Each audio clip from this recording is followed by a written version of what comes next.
During construction, our passionate team members rally together every day to create meaningful connections and capture what truly matters. Within our offices and out on our project sites, Myron's strong culture and core values permeate everything we do and guide our approach to serving our clients, our communities, and each other. Together, we're building excellence. It's time to call Budget Blinds. Let us help you with your free in-home consultation and free design services for top quality blinds, draperies, and shutters. Top quality blinds installed in a couple hours. Now that's easy. Call now. Hungry? Check out this deal on the best pizza in Wisconsin. I love this pizza. And you'll love getting $5 off any Gallagher's Pizza order of 30 or more. Call us for delivery. It's the best way to feed your office for lunch.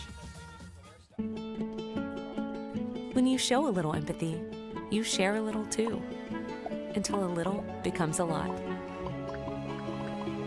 Welcome to Amplify Health. A little empathy changes everything. This isn't Madison Square Garden. These drills probably won't make anyone a #1 draft pick. But these players are practicing for something important. While they work on their jump shots, they're also learning teamwork, discipline, self-confidence, how to deal with wins and losses. Skills that will make them winners long after they leave the court. Support high school activities in your community, because when kids take part, they get set for life. You're listening to Bayport Pirates Sports on NEW Sports Radio at newsportsradio.com.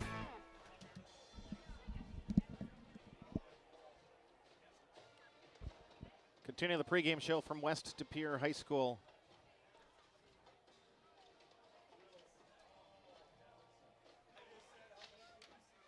Continue the pregame show from West De Pere High School, and it is the Pirates and the Phantoms coming up here in just a matter of 15 minutes or so. And this has been a matchup we mentioned earlier. Since we went to the FRCC North, 3 of the 4 matchups have been outstanding football games. We take you through 2021 when it started, and the interception down at the goal line with just a handful of seconds left by Corshane to go up and make the pick inside the 5 there. That ended the game, and Bayport was able to kneel it out the last couple of plays. Then the following year, remember, Bayport didn't want to give the football back, so they went for it at their own 35 on 4th down, able to get it. They get it inside West De Pere territory with about a minute to go, and either punt it away, and West De Pere is going to go down and score and win, or you take things into your own hands, and they get the diving catch from Ethan Houle from Benson to seal things up, and they're able to kneel it out inside the 15-yard line for the last 3 plays. And then last year, of course, the walk-off field goal. 49 yards right. West De Pere, where they get the 49-yard field goal, which is an impressive feat of its own. Yeah, Bayport up in that game. I think it was 35. The second season starts, right? And Bayport goes on to win a state championship. Didn't win the conference championship. West De Pere gets beat in the semifinals. And so, you know, the winner of this game, obviously you want to win it. Biggest game of the season. Is it the end of your season? Nope, both these teams are going to be in the playoffs. Both of these teams can win a state championship, whether they win tonight or lose tonight. A little easier road, however, for the team that wins tonight. They won't face each other in the state tournament. We're talking D2 Division I.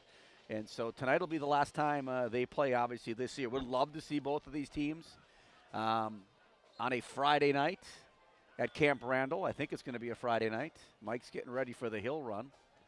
Mike Plummer's been working out, ready for that hill run in a couple weeks here if we get down to the state tournament. And so, you know, Patrick Greisen, a pocket passer, no question about it. Doesn't really want to run the football. If you remember the Middleton game, the Middleton quarterback, and we talked about his name, Pascaglia, was that his name? Joey Pasaglia. Joey Pasaglia. If you remember that game, a lot of broken plays where he just simply Bayport in man-to-man, running deep routes, and he broke some tackles in the backfield and then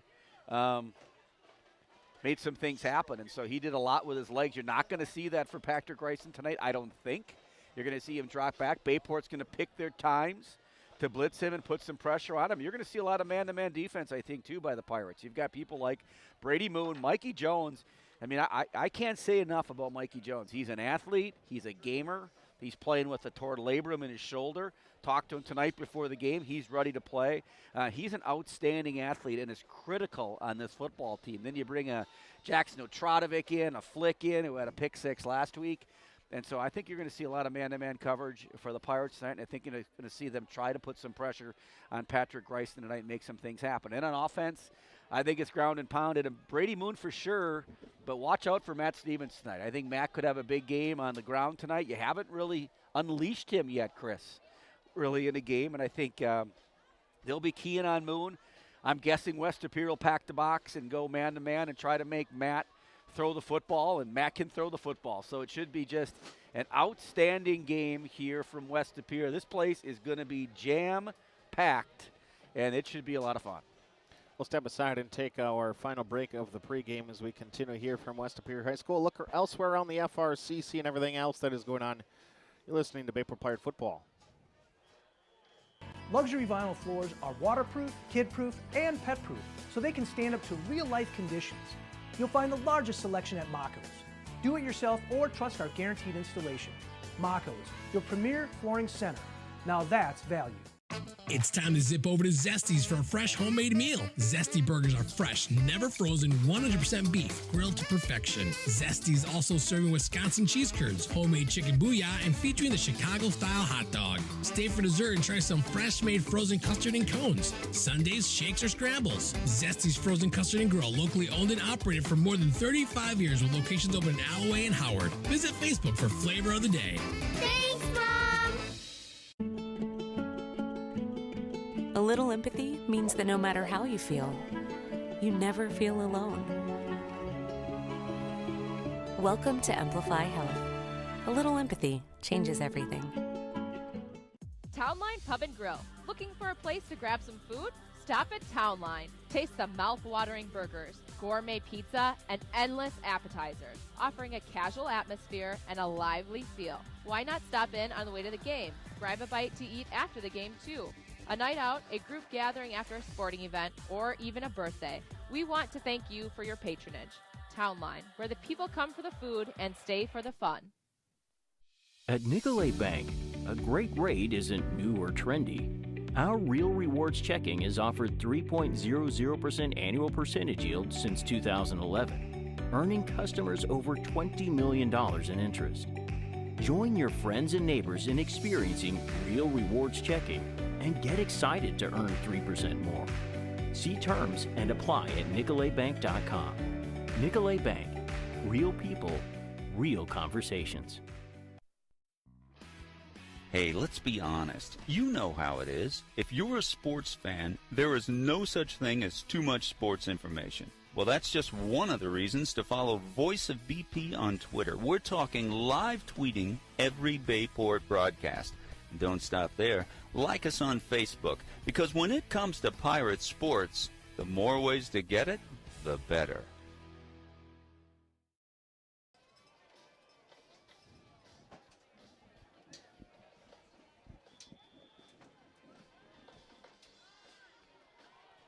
Tonight's broadcast of Bayport Pirate Football is proudly supported by Zesty's Frozen Custard and Grill, the finest frozen custard in town.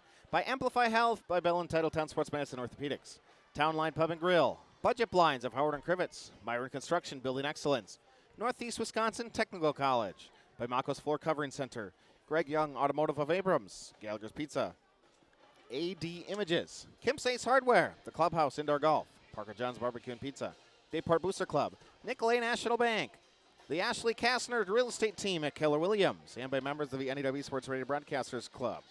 Great to have you with us here tonight from West Superior High School. And one of the premier games around the state of Wisconsin. There is also Sussex Hamilton and Arrowhead tonight is a phenomenal football game.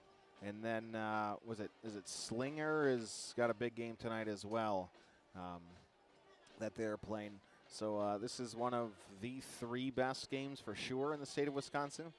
And it should be really fun to see how things shake out. But elsewhere around the FRCC, we do have some contests going on. So we'll look at the FRCC standings. West Appear and Bayport both 5-0. Pulaski is 4-1. That one loss was to the Phantoms a couple of weeks ago. Well, that was all the way back September the 19th. Preble and De Pere both at 2-3. Appleton West 1-4. Schwabadon 1-4. Green Bay Southwest at 0-5, which is hurting teams with an 0-7 overall record. Green Bay Southwest has actually hurt Bayport. They fell dramatically after that contest. Yeah, you can only play who they tell you to play, which is unfortunate for some and fortunate for others, and it probably evens itself out. But for this season, it's definitely hurt the Pirates having to play a team like Green Bay Southwest that hasn't won a game and will not win a game. And so the formula not only takes into consideration what the record is when you play them, but it also takes into consideration what the record is at the end of the season. That's why this game so critical, because West Appear comes into this game with undefeated, obviously. They have 7-0 with 2 games left. And so Bayport wins this game. It helps them a lot. Actually, what hurt them last week, Chris, was that Neenah defeats Kimberly 7-0. Now, not a lot of Bayport people are cheering for Kimberly. Not a lot of Kimberly people are cheering for Bayport either. Just a healthy rivalry, right? So last week you're watching that game, and if you remember, we're doing the De Pere game, and we kind of think what we see is heat lightning. Right. It wasn't heat lightning. It was lightning. And they got delayed in that game, so I had a chance to go home and watch the end of that game. And it ended 7-0. We're talking Neenah Kimberly in a 7-0 game. And so because Kimberly loses that game, they lose their second game of the season. They lost their opener. So now Bayport's loss to them is even worse because their record isn't as good. So it's just a calculation. And at the end of a typical season, coaches would get together. There'd be seating meetings. You'd get everybody together. You'd give your case of why you should be seated this way. And now that's pretty much gone away in every sport. You put things into a computer, the computer kicks it out, and you're going to see some teams 6-3 not getting the playoffs because of that. And you might see some teams 4-5, maybe 3-6. I doubt it, but that could happen with this playoff format. And so it's unique. I don't know enough about it. I know the website to go look for, and right now Bayport is 9th, which means if we started the playoffs right now, they would be a 3 seed in the tournament, which I think is ridiculous. But they got a chance tonight to improve that and maybe become a 1 or 2 seed. Elsewhere in the FRCC tonight is De Pere at Appleton West. I think the Redbirds have a good shot to go to 500 in conference. Southwest at Schwabadon. Schwabadon played this West Appear team very tough last week. They were leading in the game, I think 9-7 at one point. Yeah, 14-9 was the score. Which is hard to believe. Halftime-ish. Pulaski at Green Bay Pro, I don't think the Red Raiders will have any issues. Bayport travels to Pulaski next week. So what could happen for the Red Raiders, say Bayport wins tonight, West Appear gets a loss, Pulaski will have 1 loss, and then Pulaski wins next week over Bayport. That would be a 3-way tie for the conference. So Pulaski take care of business tonight, hope for the best, and put forth a great performance next week. That's right. You take this one, you assume the winner of this one will win the conference championship. It will if it's West Appear. If it's Bayport, you have a possibility of having a 3-way tie for first. If Pulaski could pull off a huge upset, that game will be at Pulaski next week, Friday night. We'll have that one for you. Like we do every week, Chris. Each and every week. Excited. I was up early today, went out for a little run. Jacked up, did some yard work, couldn't wait for this thing to start. Stopped in at school, talked to a couple of the coaches a little bit. You didn't see me at school. I didn't see you. You working? I had my Jaden Montgomery jersey. I did see that you were going to wear the 36 Iowa jersey for the first time. So Jaden Montgomery, what a story that is. He'll start for the Iowa Hawkeyes tomorrow, the Bayport graduate. He'll start for them against Wisconsin at 2:30. That game will start from Camp Randall. So his dad probably won't be there. Jerry might be there. He will be there because the Bengals play the Packers, and Jerry, defensive line coach for the Cincinnati Bengals, so he will be able to watch that. Crazy how that lines up, right? That's awesome. That's perfect. Bengals in Green Bay, so he's just love right to get down the road. Montgomery family back into the area. Actually, Mike Plummer's been working on that for us. And so the recruiting agency of Plummer has been trying to make that happen. So I hope the Bengals lose really bad this year and Jerry gets fired. Then the Packers got to rehire. But Jerry's a great guy, and Natalie, his wife, correct? If I remember correctly. Great person also, and they've got a couple athletes in the family coming up too, so we could use them, just so they don't come back and move to West Appear. I don't think that'll happen, but exciting night here from West Appear. 6:55 it is, 5 minutes away from one of the biggest games in the state of Wisconsin, and you can feel the energy. As Coach Jorgensen tonight, he's jacked up. I went to school, and Coach Jorgensen doesn't say a lot on game day, and I like talking a lot.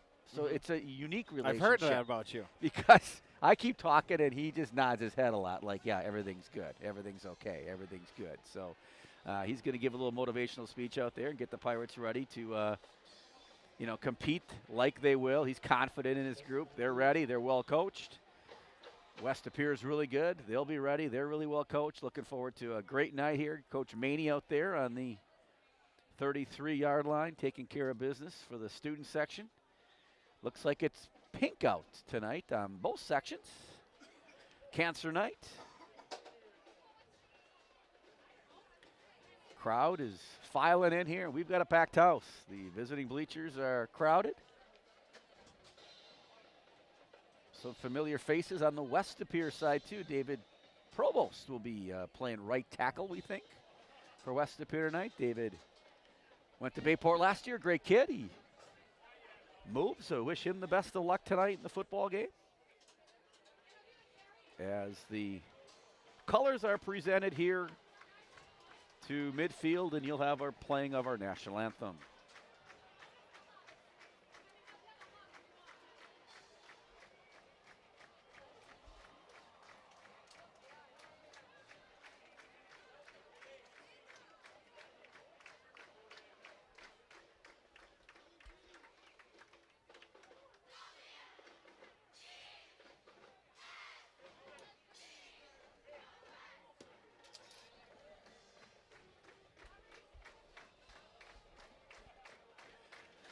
Might be a little time here as the school song for West Appear gets played. Just so you know, we're up in the box here. No division here between the Bayport coaches and the broadcast team of Mike Plummer, Chris Learman, and myself. And so we'll probably get some insight here. Coach Jorgensen has the manila folder out. He's not high tech, but he gets the job done, and arguably the best play caller in the state of Wisconsin. Now we'll step aside for the playing of our national anthem. Good evening and welcome to the beautiful West Appear for tonight's Fox River Classic Conference matchup between the visiting Bayport Pirates and your West Appear Phantoms. Before we get started, West Appear High School would like to remind you restrooms are located underneath the stands. Parents, you are responsible for your children at this event. For safety, children should be seated in the stands during the game. As per Wisconsin law, there is no smoking or use of e-cigarettes allowed on school property. To honor America and the men and women who serve in her name, we ask that you please rise, remove your hats, and join in the national anthem. Colors being presented tonight by the Depeer VFW Post 2113.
From West Pere High School, we get set for week 8 of the high school football season. Ringing tonight's starting lines presented by Zesty's Frozen Custard Grill. Zesty's throwing up a full food and frozen custard menu across from Bayport High School. Today's flavor of the day is, what do I have written down here? 7 C's. Stop in and get Chunky Calico Cream tomorrow. Zesty's Frozen Custard Grill, the finest frozen custard in town. And with that, we bring you tonight's officiating lineup. Tonight's officials are registered by the Wisconsin Interscholastic Athletic Association. Their experience and integrity qualify them to enforce the rules of the game. Are you looking to stay in the game without officials? We do not have games. Become an official today. Reach out to your athletic director or to the WIAA at wiaawi.org. This group tonight from the UP, Upper Michigan. They've come down. They do games in the UP, and they do games down here in Wisconsin. They'll work the WIA playoffs.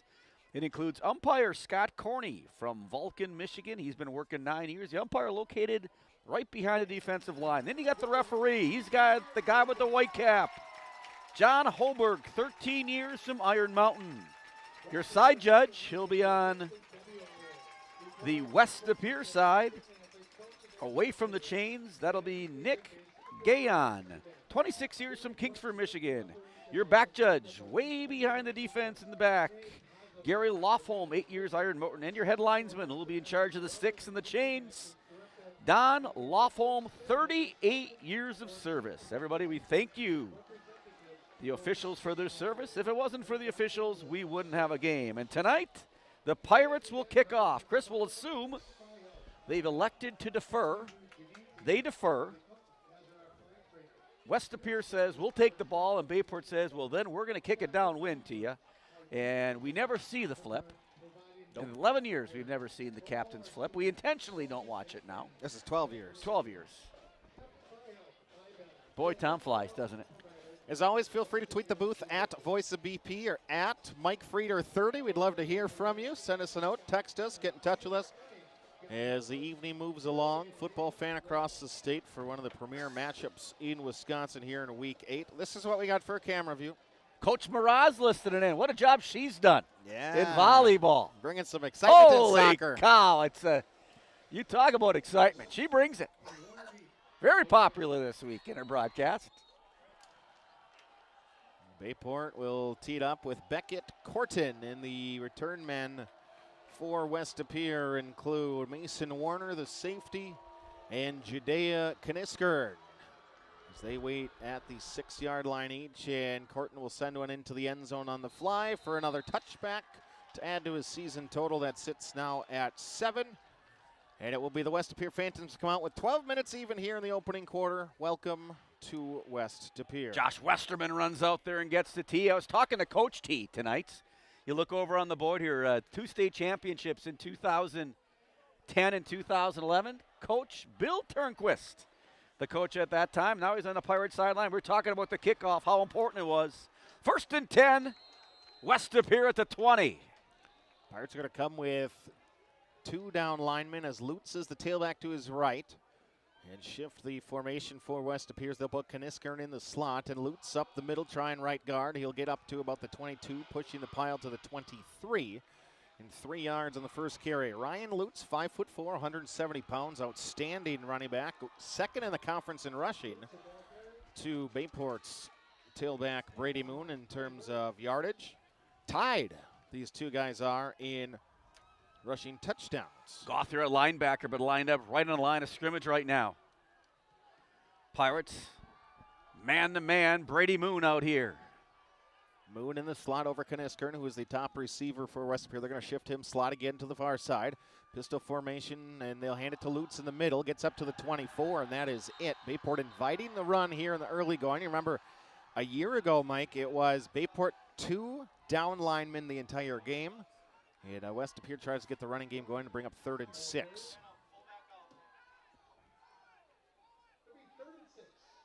So Brock Gother lining up right on the line of scrimmage, kind of picking his side there. Nice play by Jordy Walker also. 2 receivers at the top of your screen go Ilinsky as well as Acevedo Ortiz. 1 to the bottom, and Knisker is in the pistol formation. He's the deep back, and now he's going to shift. Shift to the near side, give some matchup issues for Bayport. Knisker Throw to the near side, up to the 30, driving on the football, but it's going to be caught. Landon Kibbe, 6'3" junior, makes the grab. They're going to have a first down. Gets up to the 31, but gets popped. Bayport coaches over there saying fourth down, and the head linesman's a yard in front of the chains. And so now they'll come right to the line of scrimmage. They'll hurry up here. Again, Moon right now to Shadow Canistern as they shift him again to the far side, send him in motion. Hand it to Lutz off the right side, and he's going to carry defender 5 yards, trying the right side power.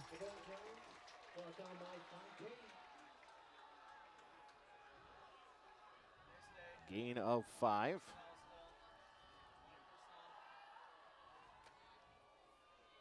And no huddle.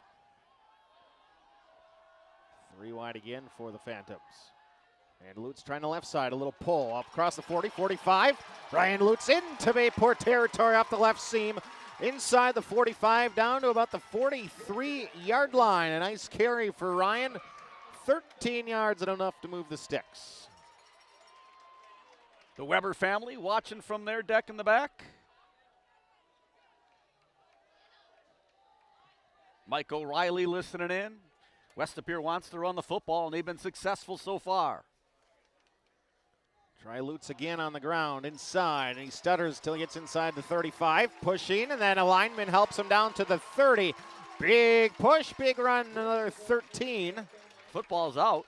Pirates are saying it's their ball, and the refs are saying it's not, and that's what counts. So West Lapeer to the line of scrimmage quickly. Lutz again, the tailback. Try the right side for power, inside the 30. Right between the tackles, down to about the 27, picks up 3. This drive started at the 20. West Lapeer doing a nice job. Big third down conversion. You think they're in 4-down territory right here, Chris? 9:15 and moving here in the opening quarter of action. Patrick Greisen looks over to the sidelines, gets the play, and relays that to his offense. Send Lutz in motion as Greisen, 7-step drop, great protection, only 3-man blitz, and he'll air one down the near side. Got a tailback behind the defense, near side corner, touchdown. Cannon strong, and the Phantoms first on the board. Great throw there. Way too much time given there by the Pirates.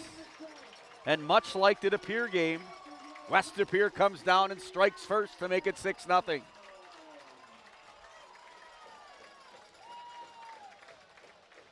I have that as an 8-play drive to go 80 yards in 3 minutes and 9 seconds. Touchdown pass, 24 on the season, is lower for the extra point. And Maverick knocks it through. It is 7-0 So in favor of the Phantoms. Wind's kind of calmed down. Not really no wind in the last 10 minutes here. So the Pirates will try to regroup here and respond like they did last week against Lapeer. Impressive drive there from West Lapeer.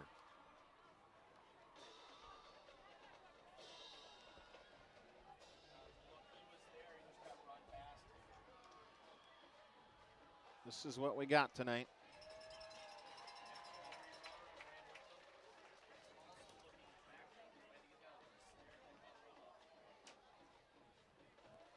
Apologize that it's on the road. We can't always have all the bells and whistles going for the broadcast, and we are unable to have the zoom in on the cameras due to the Wi-Fi hotspot off a cellular device is what we are limited to this evening. So the Pirates will receive and try to respond down 7-0. 8:51 here first quarter. Like Chris said, doing the best we can to bring you the broadcast tonight. Lohr sends back Moon. He'll take it from his own 5, and he muffs it. Have to scoop it up. Bayport some blocking in front, and Moon across the 20 up to about the 22. That's where Bayport will take over with 8:45 to play here in the opening quarter of action.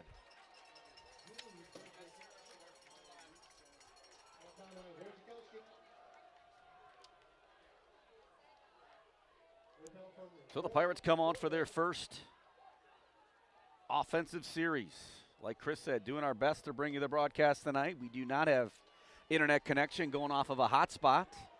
De Pere unable to allow us to have internet connection. 3-down lineman and 3-4 lineman defensively against the Pirates. As Moon to the left of his QB will take it for a carry, and he'll get up across the 25 to the 26 before he gets spilled down. A gain of 3 on first down. Mark it a gain of 4 to the 26. See how the Pirates respond. Rudy and Michelle listening tonight. One of Coach Bame's best friends.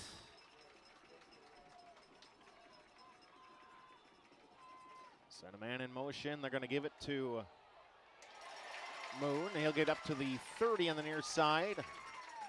3rd and a couple.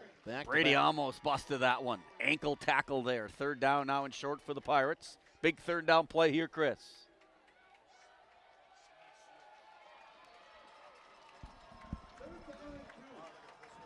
Otradovic will,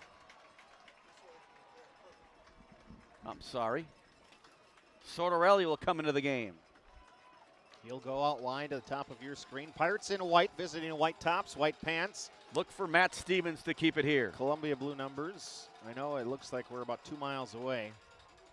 Stevens, sprint out, looking. He's got room to run. He needs a 32, and he's going to dive on the far sideline. Up to the 34, he's going to go out of bounds. That's enough to move the sticks for the senior QB. One thing about Matt Stevens, he doesn't slide. And it's downhill all the way, and Matt there gets 6, 7, maybe 8. Rich and Meg are in the car heading up to Ashland. Listen along. Chef Steve is watching in the wine cave. Great to have you with us, Mr. Magnan. Otradovic down here towards us, Chris. Watch out here. He's a threat, obviously. Receiver left and right. Moon, a little hesitation as he gets straight up the gut. A little delay. Across the 40 up to the 43. A nice solid gain of 8, nearly 9 for Brady Moon. Pirates looking to do what they did against De Pere last week. De Pere struck first. Bayport came back and responded right away. Playbook wide open here, 2nd and 2, but I have a feeling you're going to see Brady Moon again here. Signal receiver in the formation for the Pirates. That's to the bottom of your screen. Pull a couple of guys. Stevens is going to fake it. Dive up to the 45. Great play off the edge by the safety Mason Warner, one of the captains, 5'11 senior. But Stevens will have enough for the first down, able to move the sticks on a gain of 2.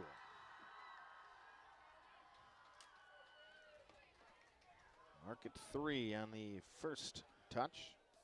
So Pirates trying to be patient here on the first drive. Ethan Orlando checks into the game.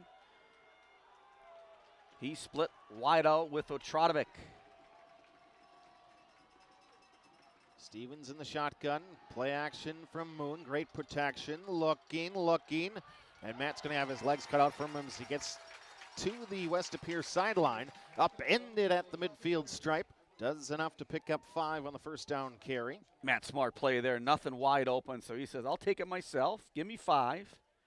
2nd and 5 for the Pirates as they smack dab solid on the 50. Phantom fan tonight. Ross Tellner, an alumni. Ross, hopefully he's cheering for the Pirates tonight. He said go Phantoms. Ross at De Pere now. Love Ross, miss him to death. Send him in motion, speed option left side. Stevens pitches it high. Moon has to go up and get it. And they're going to call a holding right here. Oh, they're going to call it maybe a hit on Matt Stevens. It was right in a situation where holding. That's an interesting call. They threw it right at Matt Stevens and the guy that tackled him. Game's first penalty, 10 yards, will back up the Pirates, we assume. It's a significant penalty in this drive. Makes it 2nd and 15. Bricky is watching along with us. Can't afford to have those types of penalties. Now the ref's going to, hopefully he's not mic'd up. Deb Pigeon watching with us.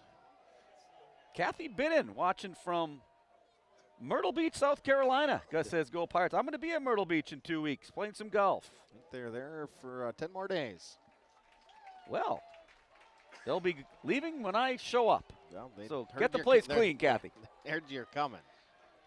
This will back up Bayport 9 yards. And Stevens looking on the jailbreak screen inside. They'll get it to Sartorelli, and great blocking in front. Nobody but green grass inside the 40. Owen, hold on to the football high and tight inside the 35. He'll get it down to the 34 his head pulled off there line. at the end. Sartorelli with a little slant pattern. 25 yards inside. Big play there after the holding call. The official cranks it in, and we're down to 5 minutes here in the first quarter. Pirates driving.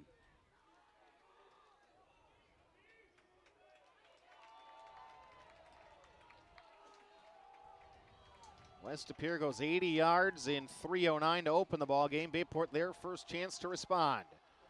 And it'll be play action to Moon. Stevens looking near side. He's got his man Orlando inside the 20. And he's going to take on 2 defenders inside the 15. Down to the 13-yard line. 21 yards, Ethan Orlando. Pirates doing anything they want here on offense. In a good spot here.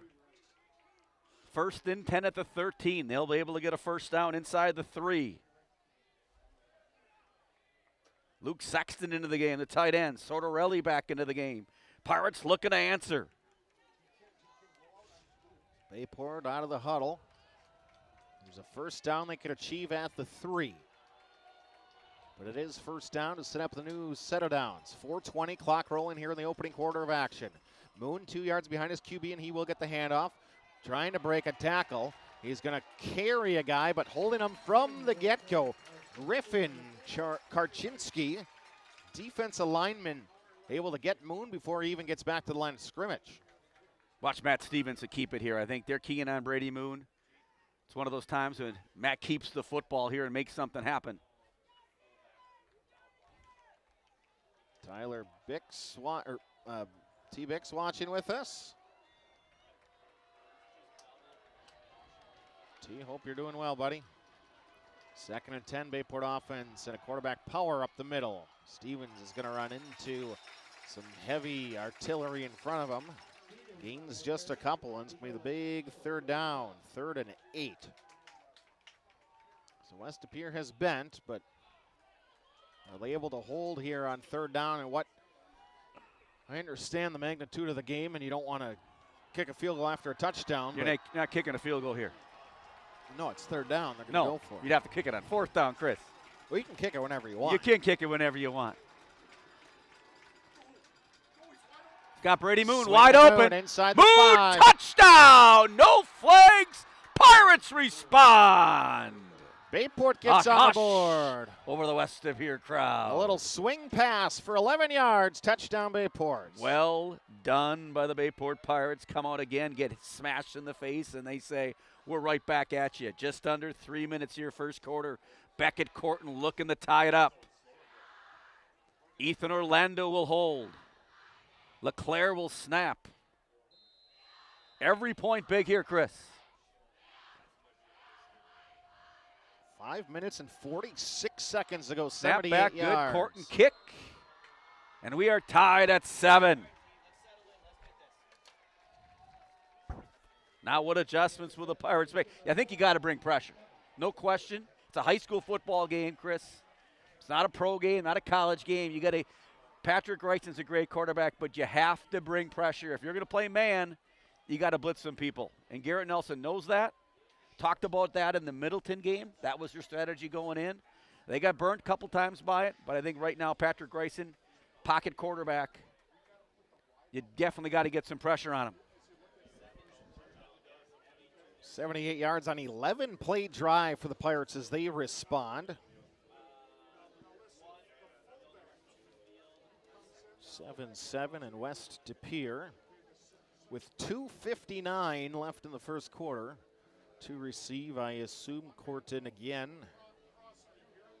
Maybe a little wind at his back. Not much downwind right now. Pirates wouldn't think onside. We say that, but for a while there last year, it was like every kick we were kicking onside. Well, you can't recover. Might as well try him yourself.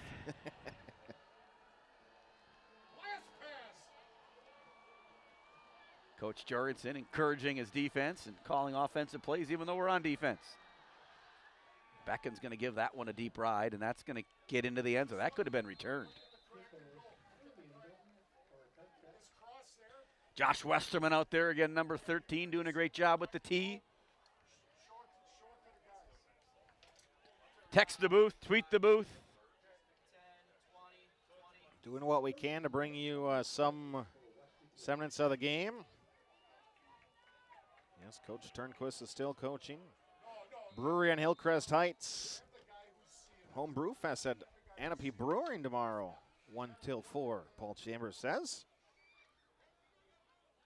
Brewmaster, Paul Chambers. Kniskern, and it'll be Lutz in the middle. And Nice he's going to play. get back to the line of scrimmage, and that's it. Gauthier hits the ball carrier, and Ryan lucky to get back to the line of scrimmage. Yeah, Brock's more of a defensive lineman right now than he is a linebacker. Aiden Dirksen checks into the game now at D-line.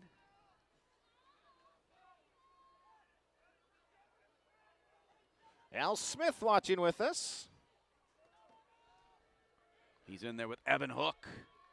3 wide receivers. 2 down linemen only, like you talked about before, Chris. Make it 4 wide. They're going to get it to Kniskern out wide. Nice play there. Pirates wrap that one up.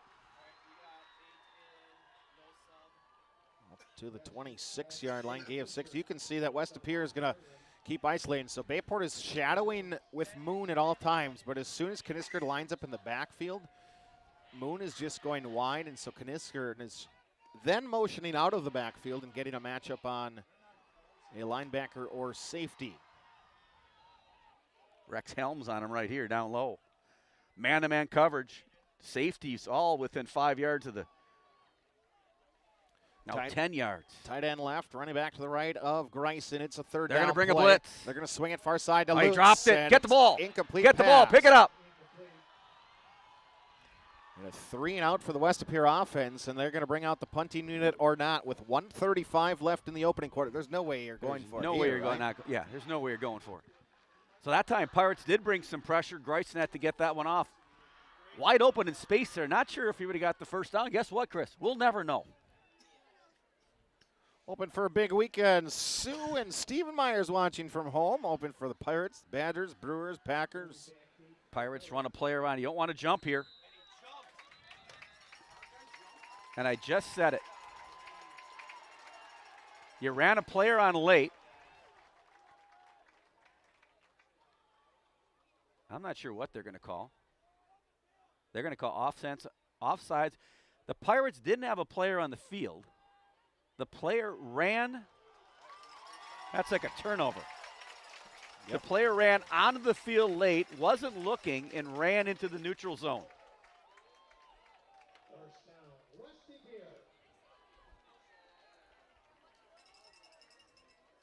You saw that. It looked awkward, like they only had 10 guys on the field, and the player simply lined up in the neutral zone, not paying attention. What a huge mistake for the Pirates there. They were going to get it back here. 1:35 left, and now the defense stays on the field. Instead, it's West Appear's offense. They'll throw a swing to the far side, get it to Strong with the touchdown reception on the opening possession. Oh, Pirates come and close on that in a hurry. Great open field tackle. The minute 26 to play here in the opening quarter.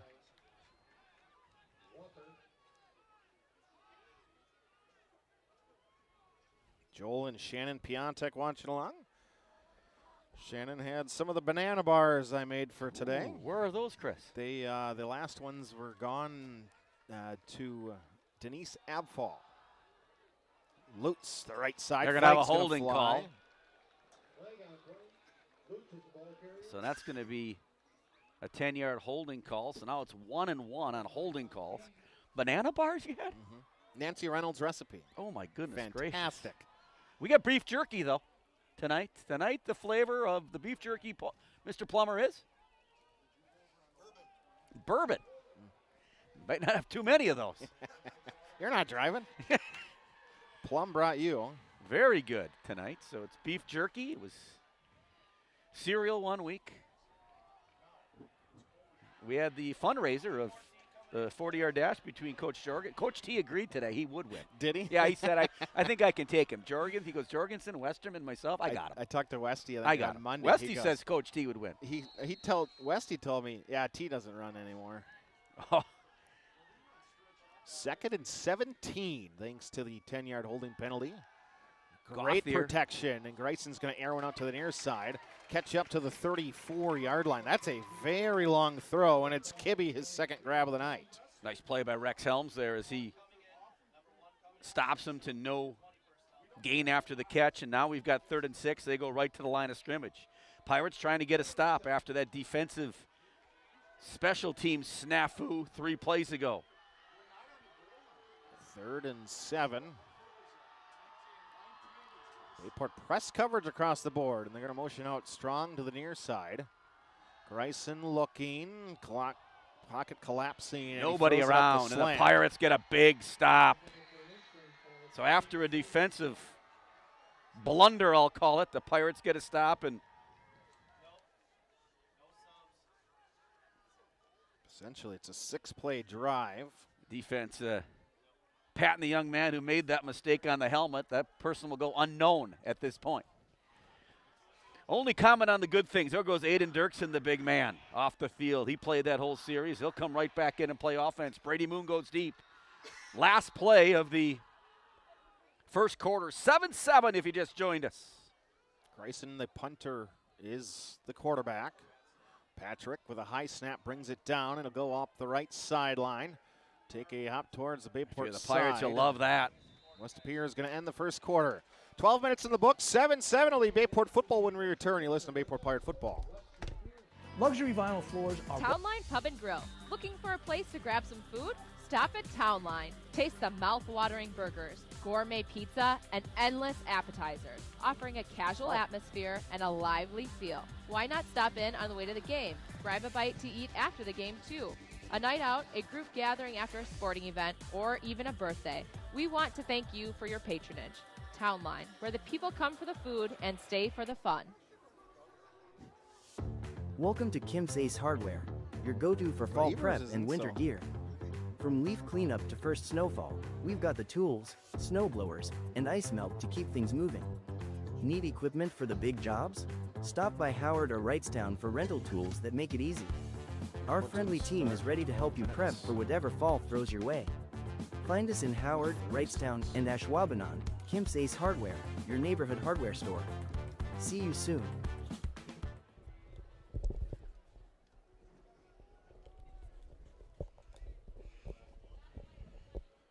Switch to the second quarter. We are going off of cell phone hotspot. We're doing the best we internet can, tonight. Chris. So this is what we got tonight. There's energy in the booth, though. There's energy in the booth. We will not be you should able see to the bring size of Mike Plummer's camera. Tripod shrinkage. It was cold this morning, he said. He's got a little camera. That's all I got to say. 36-yard line. Bring the slot Moon, and he's going to get the jet sweep pass. Get the left side after a great block in front of him. Oh, Spins Brady off a says, I safety. ain't going out of bounds. Moon up to the 50-yard line. There is a flag.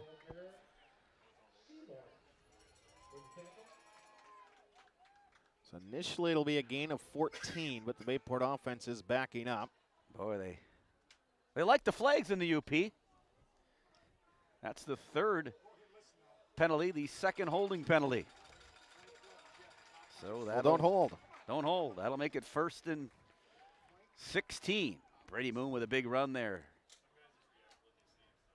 So they mark it a penalty of 7 yards. Sortorelli checks in. 10 yards from the spot of the foul. It was 10 yards down. Luke Sexton checks in. 3 yards downfield. Luke's mom, Lorianne, works in the district office. Moon's on the wrong side of the formation. This is play action. And now try to pull down Stevens. Moves ahead, picks up a couple. Sound to me, Coach Jorgen selling out that Brady Moon was on the wrong side of the ball there, and they barely gain a yard, maybe a yard, we'll call it. 2nd and 16. We are in the booth with the coaches. Sometimes dangerous. Legendary coach Steve Jorgensen. He's got a manila folder. That's the technology this man uses. And his mind. Ball 31-yard line. There is no AI involved. I'll share that with you right now. Halftime guest, Jake Berg, 2020 graduate of Bayport High School. We'll hear about his career after high school, baseball career. Stevens, protection holding up in front of him. Now looking around. Is he going to get out? He somehow does. Across the 35. Holy cow. Pocket collapsing, and he's just calm as a cucumber. And he'll get up to the 38-yard line. Cucumbers are that calm, huh, Chris? Cool as a cucumber. Cool as a cucumber. To the 38 somehow. He just kind of was standing in there. Everybody goes deep. We've talked about that before. Pirates like to do that. And he escapes that one. Man-to-man coverage. There's nobody within 20 yards of him, but he doesn't. And now it's 3rd and 8. West De Pere trying to get a stop. 7 yards on the scramble. Bayport's going to use a timeout. Allow us.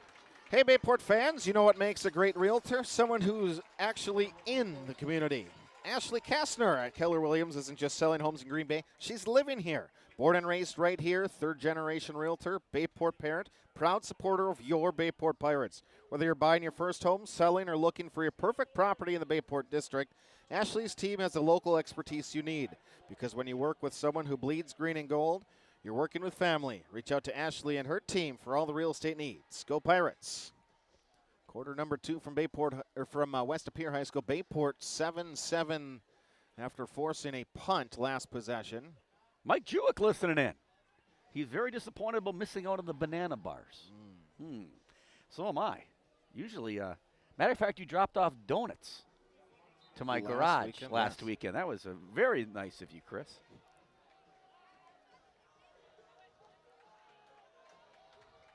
Arrowhead and Hamilton right now 7-3 late first quarter is the last update we have from that one.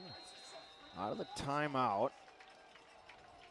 3rd and 8 for the Pirates. Pirates in a jumbo package.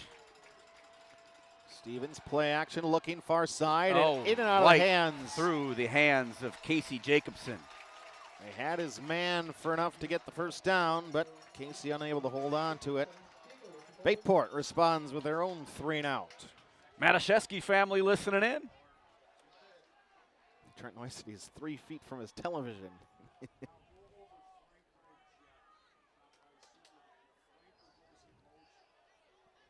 Going to get motion sickness depending if Plummer manning the camera.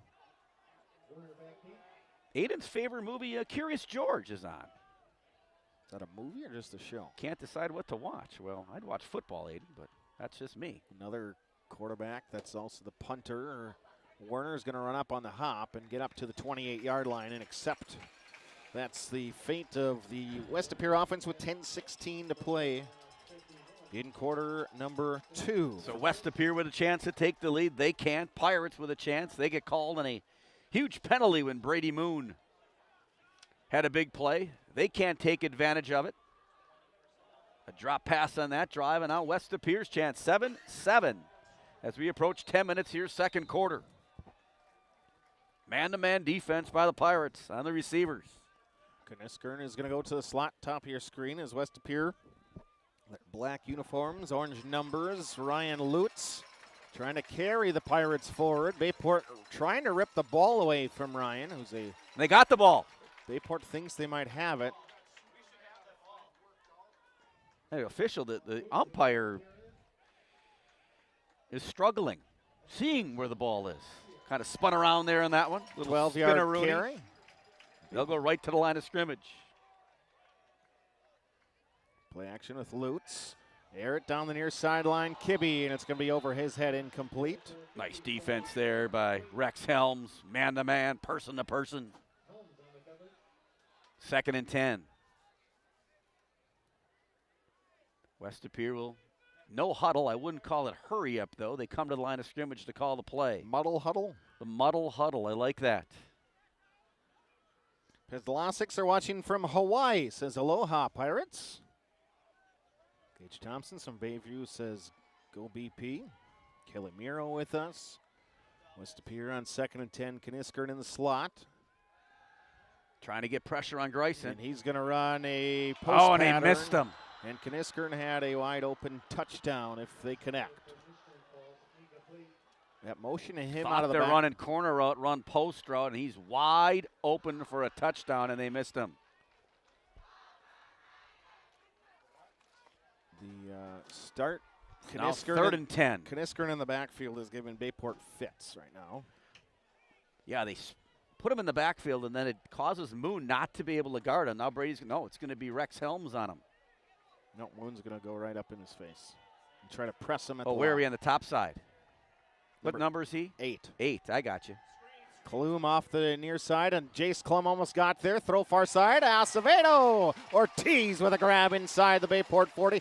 Down to the 37-yard line. A nice pitch and catch over the top for 23 to move the sticks. Great throw, great catch there. Not many people can make that catch. They got him off of his spot. And then the catch made by Westapere. Big play there. Westapere will rarely huddle, if ever. Schiff Kniskern. Strong as the tailback. Greisen with going to get hit as he throws. Airs it over the middle. Kniskern's got the grab inside the 5. Dive to goal line. Touchdown, Phantoms. 37-yard strike. Pirates just getting gashed there down the field. Nobody in the middle of the field. Twice Westapere could have scored on that play, and they took advantage of it there as Patrick Greisen took a shot. But Westapere scores to make it 13-7. Pirates have to blitz, Chris. There's no question about it. They can't rush 3 and just give them that much time. I think the whole shifting Kniskern thing, I think it's if your strategy is to use Brady Moon on him, as the extra point is good, it is 14-7, then you're going to have Moon basically playing safety when Kniskern's in the backfield. Mike Jamison listening in. Says hello to you, Chris. Go Pirates. We're doing our best we can, Mike. Limited what we have up here from Westapere. No internet. Well, Westapere has it. They just don't want to share it with us. Ken Barron watching. Jesse Vandiot. Brian Bricky says, let's roll Bayport. Bricky, the Pere guy, cheering for the Pirates tonight. Mike O'Reilly listening in or watching on the big screen. Minagini's cheering from Swamico. Mike LeBeau, Dave Bernard. J-Rod watching with us. Gary and Karen LeClaire from the UP. Jim and Chris Beatty watching along with us. Jack Grant Jocks' grandpa. Grandpa Dick watching along with us. Mike Nickerson's watching from Detroit. John Enderby. Nick, do we get to see you next week at Pulaski for week 9? Mike Nickerson, one of the best PA announcers, I would say, around, definitely. Always gives credit to that offensive line when they do a great job. And Nick used to work at Bayport. Retired now? Yes. Yes, he is, right? Last year was his last year.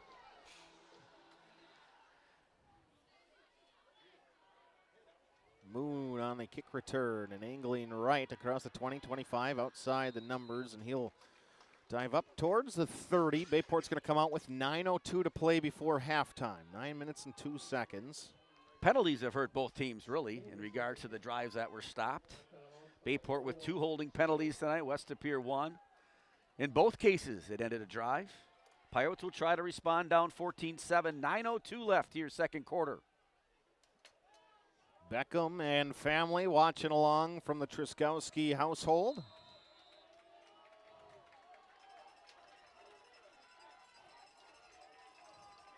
Sounds like a number of people watching the video on 32, but our audio, Chris. We're doing what we can. It's a nice option. I like that. Brady Moon for 2, maybe 3.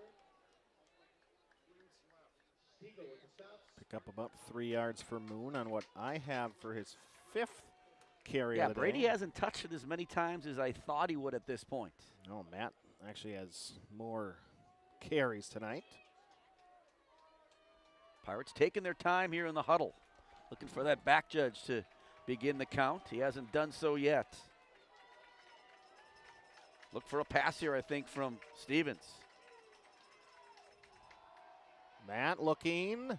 Oh, he got him wide open. And he's going to air one near side. Otradovic in stride, and he's going to get behind the safety. Can he get past him? Carrying him like... Oh, Jackson! Otradovic down to the 7. Another throw back, and great throw by Greisen, and right back at you, Matt Stevens says. Give it to Jackson Otradovic. 61 yards on the pitch and catch. That was ripped his shirt off there, Chris. He's like one of those you run tearaways. Behind you, the whatever you call it, that speed. Oh, like a parachute. Parachute, that's it. That's what you're looking for. Sounds like we're playing charades up here right now, Chris. Plumber's acting it out. First and goal for the Bayport offense. Stevens, 2 fullbacks right. They're going to get it to Moon. A little touch pass to Brady. Touchdown, Brady Moon! To the goal line. Touchdown, Bayport Pirates. 7 yards untouched, and Bayport responds. Just like that, Bayport says, back at you.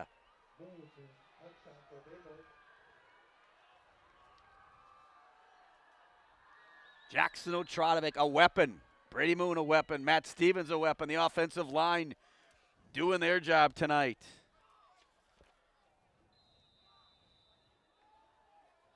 Led by Aiden Dirksen, playing both sides of the football right now.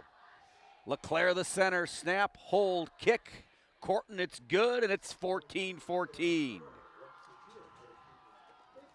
Lucas Weinberg, part of that offensive line. Drew LeClaire. We talked about Aiden Dirksen. Keep up your golf game at the Clubhouse Indoor Golf. Located on Lineville Road in Howard. Whether you're an experienced golfer or new to the game, you can enjoy top-of-the-line PGA licensed full-swing golf simulators.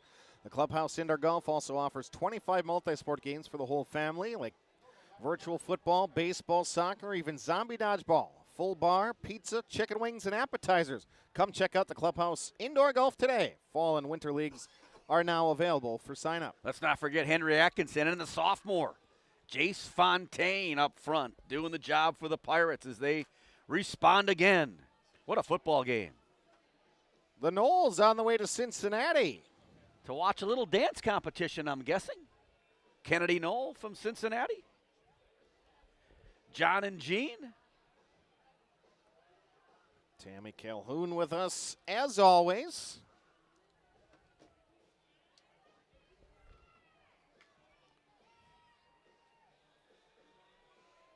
So Beckett Corton will kick it off. Pirates, they get in that onside bunch formation, and now they'll spread out.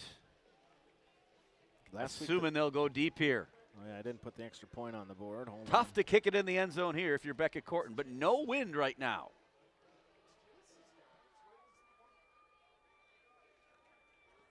Kniskern's going to catch it on a full sprint. Great play defensively there by the special teams. Hudson Hudak stays in his lane and makes the play. Hudak? Hudak. So Phantoms come out, no huddle.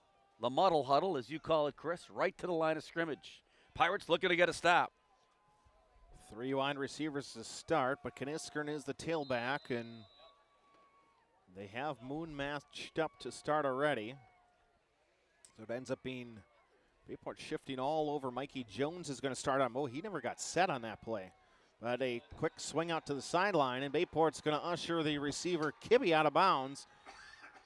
As he gets to the 25, that's the line of scrimmage. They're going to keep it running, saying his forward progress was stopped inside the boundary line. So we're down to 7:16 and counting here in the first half, 14-14. If you've just joined us, been to Pere, then Bayport, then to Pere, then Bayport, and that's where we stand. West of Pere with the football right now, and 4 wide receivers are going to swing it to Lutz.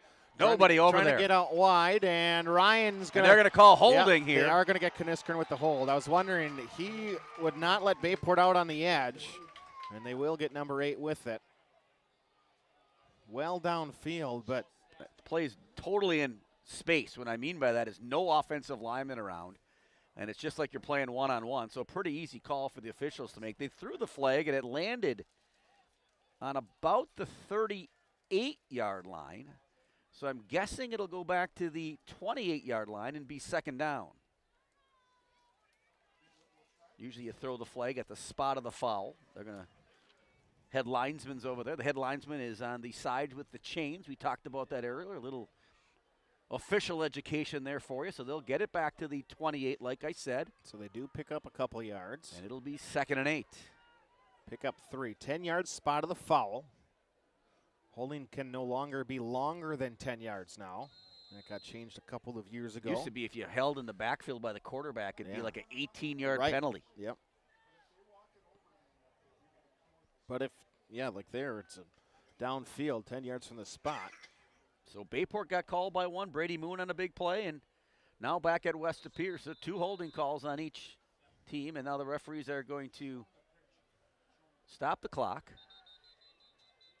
and decide that the ball isn't placed in the right spot, even though I think it is. Just making sure that our I's are dotted and the T's are crossed with 6:38 to play in quarter number 2.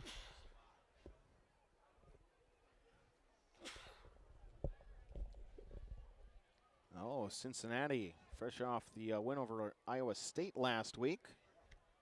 2-0 in the Big 12. They're resetting the clock. Now, Mike Plummer would know how to do that, being the clock operator from Bayport. They may need to bring him over. Mike's our camera operator tonight. Laura's sitting at home, giving instructions, I'm sure, to Mike. Keep saying zoom in. We don't have that ability. We can't zoom in tonight. Sorry, folks. Doing the best we can to bring you the game. And it's a good one. 2nd and 7. And Lutz trying to get the edge. He's going to be stood up by Jordy Walker. Sets the edge beautifully. Annette Dolke watching. Chad Benbenek, Abby Porter. Big play right here. If the Pirates can get a stop and get this ball back, they will get the ball to start the 3rd quarter.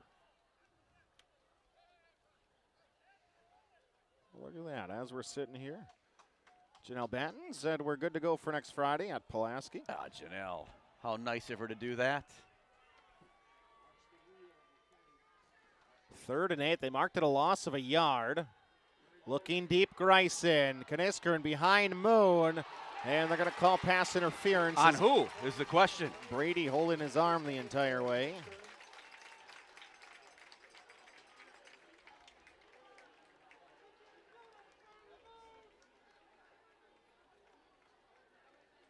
That was a very well thrown football. The West De Pere offense is throw it deep. So that's going to be a 15-yard penalty, not spot of the foul like you'd see in the NFL. And so it's going to be 1st down. Bayport's going to decline it. They're saying an offensive penalty. Right? I think. Or are they saying defensive? They just looked at Bayport and asked if they I don't know. wanted to He's decline. going back and talking to him. They're talking to each other. They haven't decided anything yet. Now they got side judge offsetting calls possibly. Forgot his flag. I think they've got.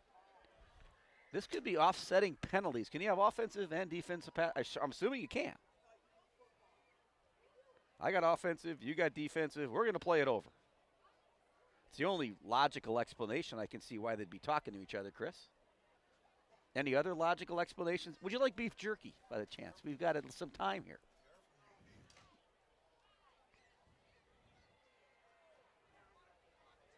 So sorting this out with 6:07 to play in the 2nd. So now I think it's going to be. Bayport's going to decline. They look to Bayport and ask if they want to decline it. Offensive pass interference. Pass interference on the offense. Chris Greisen's going to blow a gasket. And it's 4th down. That's like a turnover, folks. I saw it. I mean, he was reaching back, grabbing Brady Moon's arm. I called it when it happened, actually. You did. Called it live. It was right in front of me, and I said, that's offensive pass interference. So now Brady Moon, I'll tell you what, and Brady Moon thought that was against him, didn't do anything. Nope, he looked didn't down at complain, the flag. just simply goes about his business. That's Brady Moon right there, folks. Now they're going to talk to each other again. Just making sure that we're set up. Chris Greisen still not happy. Well, now you're going to go over and tell him, yeah, it was offensive pass interference, Coach Greisen. I'm not changing my mind. Now you're going to ask this guy to come down and explain it to you? You know, this is when officials get themselves, and there's no reason for an explanation. You called it. The call's made. The back judge should There's no reason to have to explain it. They're not changing their mind. You'd never see this happen. Zach Ampfall says it looks like North Carolina, Oklahoma State out there. You can't see you. We're giving you our best. Hang in there, Zach. Just listen to us. We'll paint the picture for you tonight. Chris still wants an explanation, but there is no explanation. They called it offensive pass interference. Now they're going.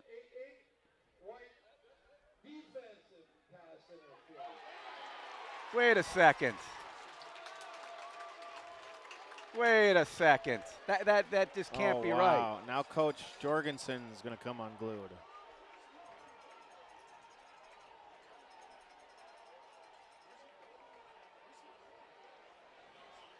Oy.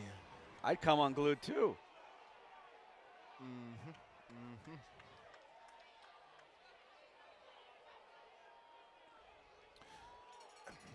I don't get Coach Gresham should not be able to talk to the back judge or side judge. The call is you can done. go talk to the white cap. How do you change? They're going to play the game, and the guy in the backfield is going to stand there and not do anything, and then he gets called over to have a conversation with him. 15-yard penalty, 1st and 10. I'm the last person to be critical of officials, but it's not the call I'm critical of. It's the execution of the penalty that I'm critical of. Correct. Nobody even questioned it. The back judge stood here. He heard it. He's on a microphone. They're all on microphones together, Chris. Yep. They're all talking to each other. So if you're wondering, do they need to get together? They really don't need to. And now West De Pere gets 1st and 10. 7 minutes of real time later. Boy. 6:07 to go before halftime. 14-14 our score.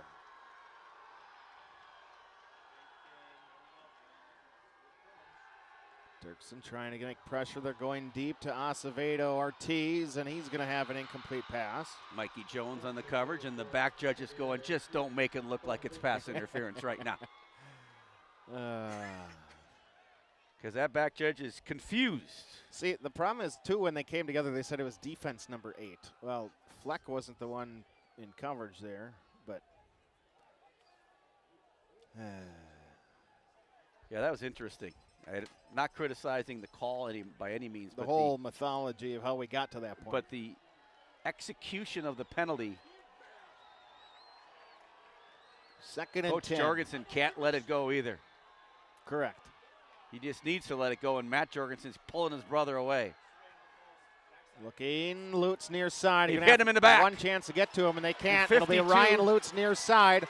Trying to go down the sideline, breaks a tackle, 20, 10, all the way down to the 8-yard line. Little swing out of the delay to the tailback, and Lutz is going to go 50 yards down the near sideline. And I won't. Boy, what a game changer! That's disappointing, to say the least.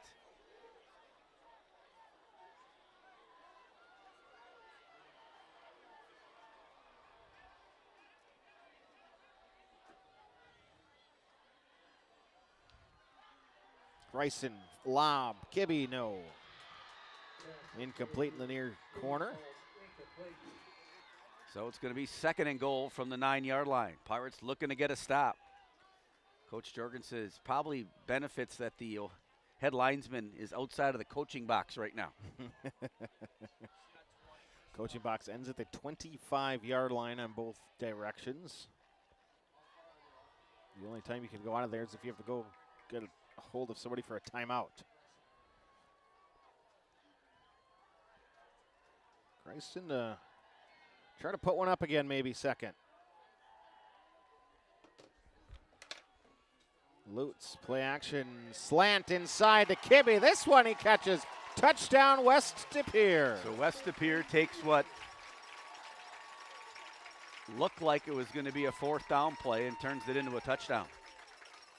5:25 left, 2nd quarter, and it just kind of put a bad taste, I would say, into this game when a play like that happens.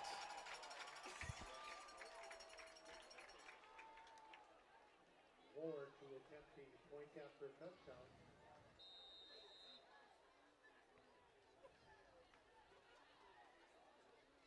Extra point from Lohr.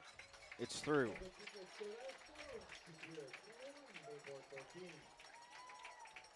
In a roundabout way, we get to 21-14.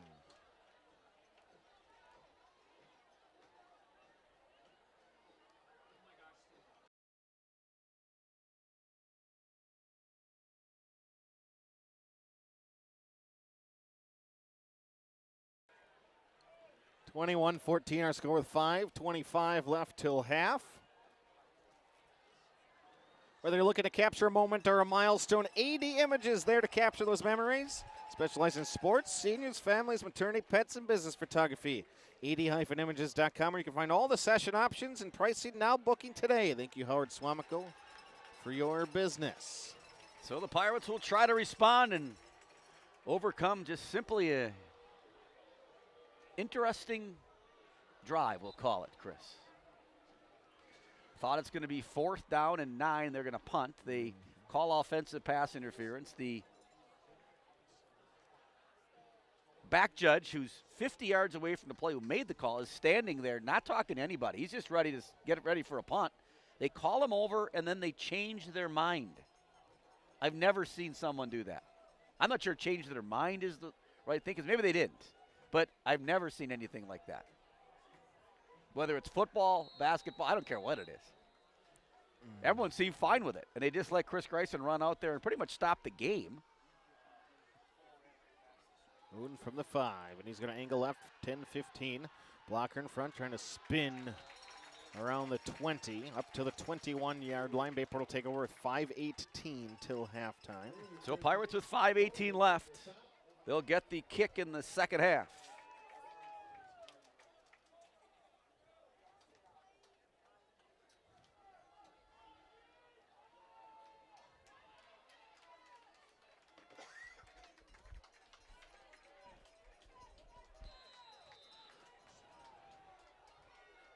Told Jake Berg is on his way.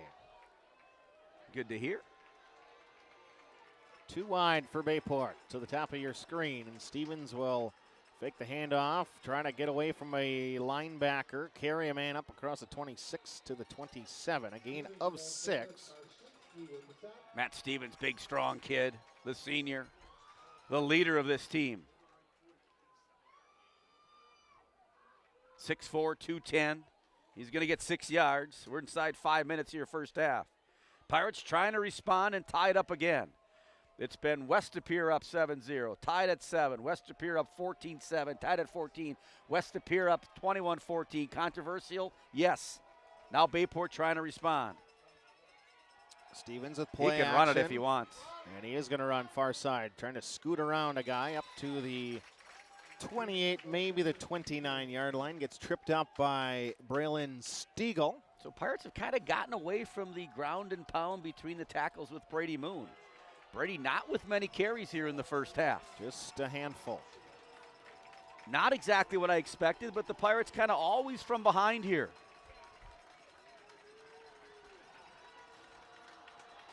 Third and 2, a big third down here in the sequence to open the drive. Coach Westerman commenting that he's never seen anything like that either. He's been around a while. 3 down linemen. Orbit motion. They'll pitch it to Otradovic. Jackson's going to have to try to make a guy miss. And he got him. Dives forward across the 30. Did he get the 31?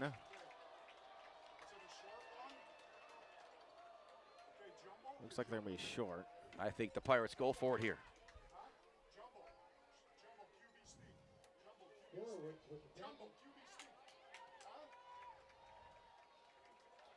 Pirates will go for it. They will go jumbo package and look for Matt Stevens to keep this one, I would assume. Bringing big 91, Carter Schmeidel. What's going to be out of the shotgun when they do it? 3 fullbacks. And Stevens just going to dive forward. He gets up to the 33-yard line. Matt got that easy, and the West De Pere fans, their bench is pointing the other way. Obviously, geography would be a good class to take.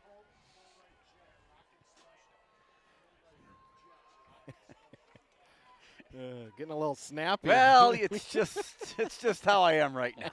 It's been a long day, folks. Exciting day, jacked up. And then to see that happen on the last, I got to forget it. I got to forget it. Move on. Moving on.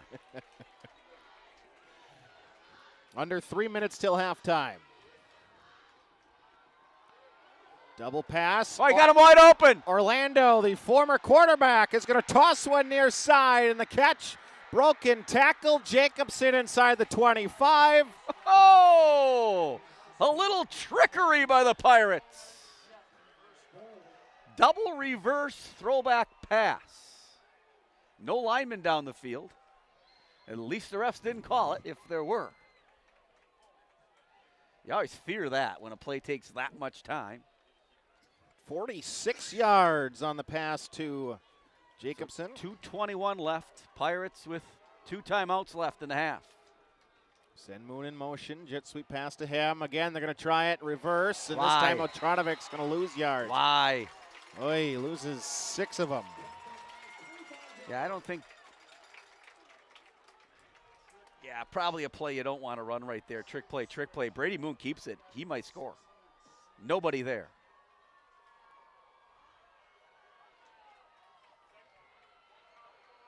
So Pirates go double trick play. One works, one doesn't.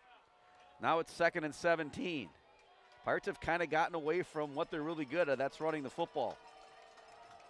Minute 38, clock is moving before halftime. Stevens barking out the signals. They bring a blitz. Steps up in the pocket, looking far side. Diving defender in front of him, and he's going to dive down after a gain of 5. 3rd and 11. No question, 4-down territory here for the Pirates. And we're going to have a timeout. Is it going to be West Appear to take a timeout? West Appear takes a timeout. I figured as much. They want to go down and score yet. I don't think that's the reason. I mean, it could be the reason, but one of the reasons I think is they just want to regroup here and make sure they can stop the Pirates. So it's been a great first half. Interesting, to say the least. 21-14, West De Pere leading Bayport. Great to have you all with us.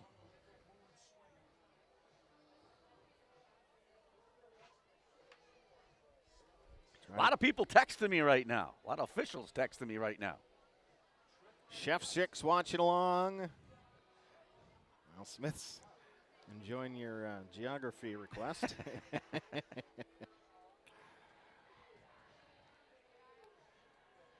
Can shout with us. Alex Eben.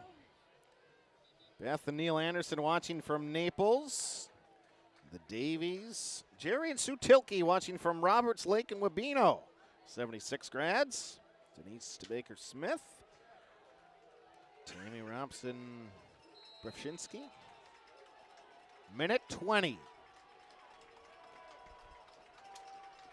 Slot comes looking Screen right. pass to Moon. Throw it underneath. Orlando. He's going to be lifted up. 4th and 4 after a gain of 7 to Ethan. Timeout West De Pere again. Yep.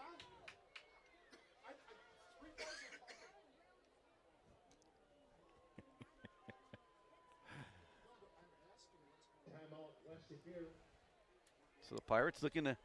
They're going to go for Jake it. Berg's in the house. You Jake know Berg what? will be our halftime guest. My former teammate. Teammate? Yeah. For the best coach he ever played for. We were on the practice for the girls team. Oh, well, Chris. That's right, Jake. Big country. That's who I always was. Brian Reeves, I think that was, from Oklahoma State, big country. So Jake will be our halftime guest, 2020 graduate of Bayport High School. Jake went on to play some baseball. We'll talk about that. And also has his own business right now where he's working on training catchers. Give Jake an opportunity to talk about what he's doing right now and a great chance to catch up with some alumni. It's not homecoming, but always great to have our former graduates who are doing great things out there. So Jake Berg will be our halftime guest. 1:11 left here. Pirates will attempt a field goal. Surprising to say the least right here, Chris. Look from 30, is there a fake? 32 yards. Snap, hold, kick to the uprights. Left Beckett, side. Horton drilled it. 32-yarder is good. So it's 21-17. Wow. Coach Westerman watching that. He never kicked a field goal. But Berg's teammate, state record for extra points in a season. Who was that? Austin Heim. That's right, Austin Heim. At lacrosse now, I think Austin is. Maybe graduated from there. I'm guessing he did. Physical therapy maybe he was in or something like that. Occupational therapy, if I'm not mistaken. Austin, a great wrestler. Mm-hmm. Jake also part of that team that played at Madison. Yes. 2020 season. And then 19, right. Graduate the COVID year, the year of no graduation. Well, virtual graduation, if I'm not mistaken. His teammate from that team is starting tomorrow, first career start at Camp Randall. Jaden Montgomery. Yeah. One thing I remember about Jake, I won't ask him about this. Maybe I will. Playing Preble. One of his friends is the pitcher. He's a left-handed kid. Stefuk. The kid throws it like 140 miles an hour. Hits Jake right in the face. In the jaw or something. He goes down like a box of rocks, gets up, wants to go back in the game. His mom is in the dugout by me going, don't put him back in. Don't put him back in. You remember that, Jake? That's a true story. Jake wanted to go back in. We did not put him back in the game, I don't think. Kniskern's going to muff it inside the 10, and Bayport's going to try to take him down. And he'll be... They're going to call a face mask. Holy smokes, folks. Had him buried at the 15. Was it? I don't even know. Helmet, around the helmet, but I'm not even saying anything anymore at this point. It's been interesting, the first half. So, a minute left. Personal foul, face mask. So that'll take it out to about the 30-yard line. Now West Appear's got some time with a minute left. Pirates would love a turnover, however, right? Take advantage of it. If De Pere's going to try to score, or West Appear's going to try to score, Pirates with a pick would be huge here. 1 minute even left in the second quarter. 1st and 10 from the 30. Kniskern to the left of his. He is not in at the moment because he was tackled there. Throw over the middle, and they're going to get it to Kibbe. And they'll stop it until they set the sticks. Already up to the 49-yard line. West Appear in 2-minute mode. 1 minute mode. Pirates rushing nobody. Looking deep for Kniskern. Throw near side, and it's going to be picked off. That Moon ball. Moon got it. Yep. Brady Moon with the pick, and now there's 39 seconds left. There's a flag back in the backfield. And Coach Kreison's going to go back to the official again. You're going to talk to him again? Maybe change their mind. Holding offense. Yeah, Coach. Now Coach Kreison wants it to. Maybe they'll change their mind. They've done it before. The back judge wants nothing to do with being over there right now. He's kind of lost. I feel bad for him. Now I know. Berg a catcher, right? As a home plate umpire, sometimes you just don't have it. Yeah, it seems like when things start going bad as an official, you've done it. I've done it for many years. It seems like every play then is right in front of you. Like you have a controversial play, then like a minute later, another one.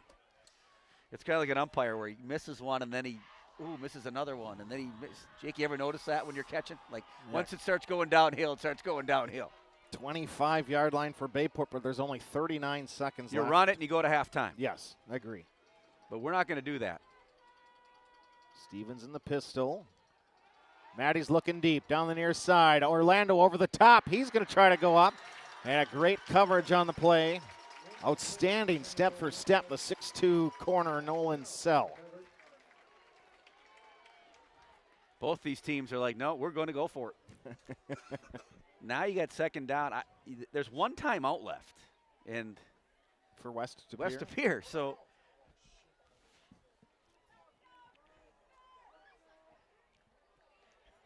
I'm kind of one of those. I'm going to get the ball in the second half. Just let me get to halftime. Yep.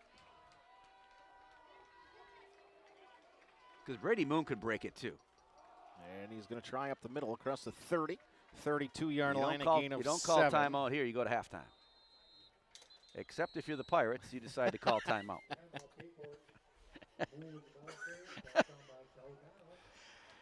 Well, Pop Warner days, Coach Plummer.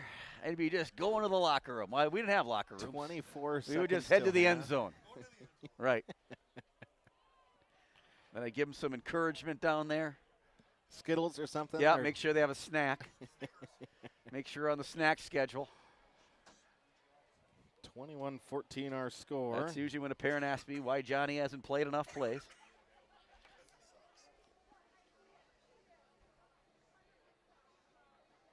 Physician's assistant, is that what he's? Oh, PA school, Austenheim is at. It's like Alumni Central here.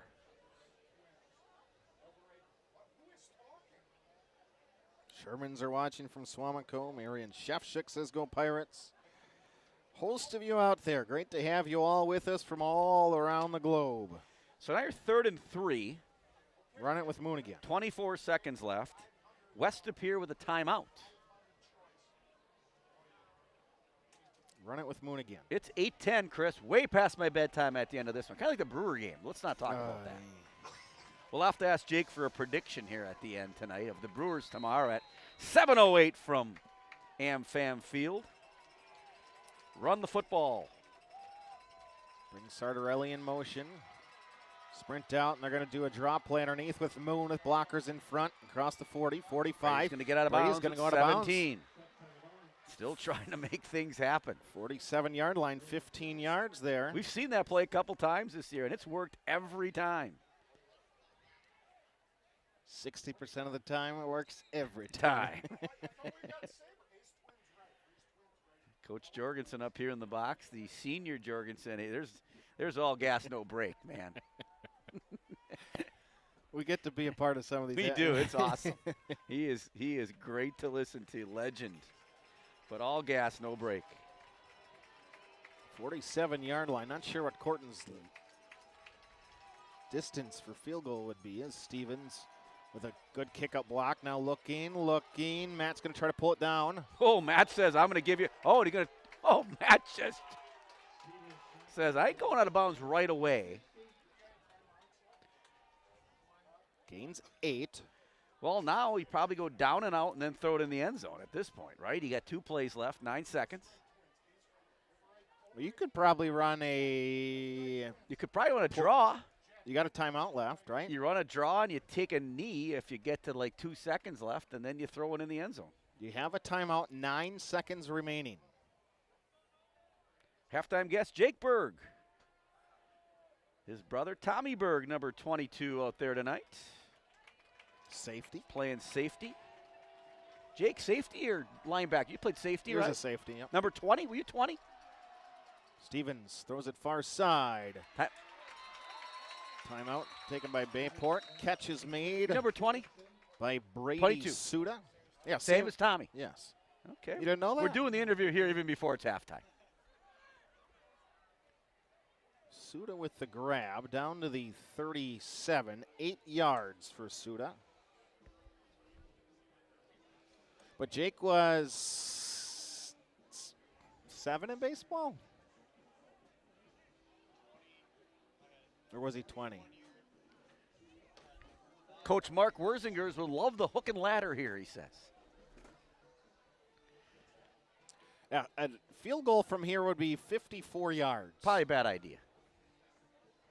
McManus couldn't do that. He's got a bad quad. That's an issue. LaFleur said it's a serious issue. So now 3 seconds left. So assuming Blues are complaining that we can't see yet. Well, that's going to happen the whole night. You can hear, though.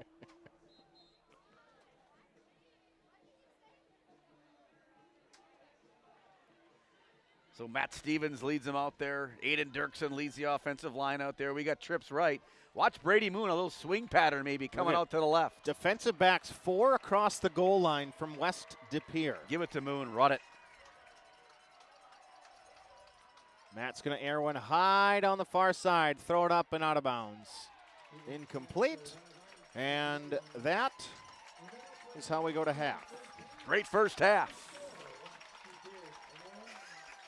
21-14. Phantoms have the lead. We'll step aside, take a break. Halftime from West Appear High School. You're listening to Bayport Pirate Football.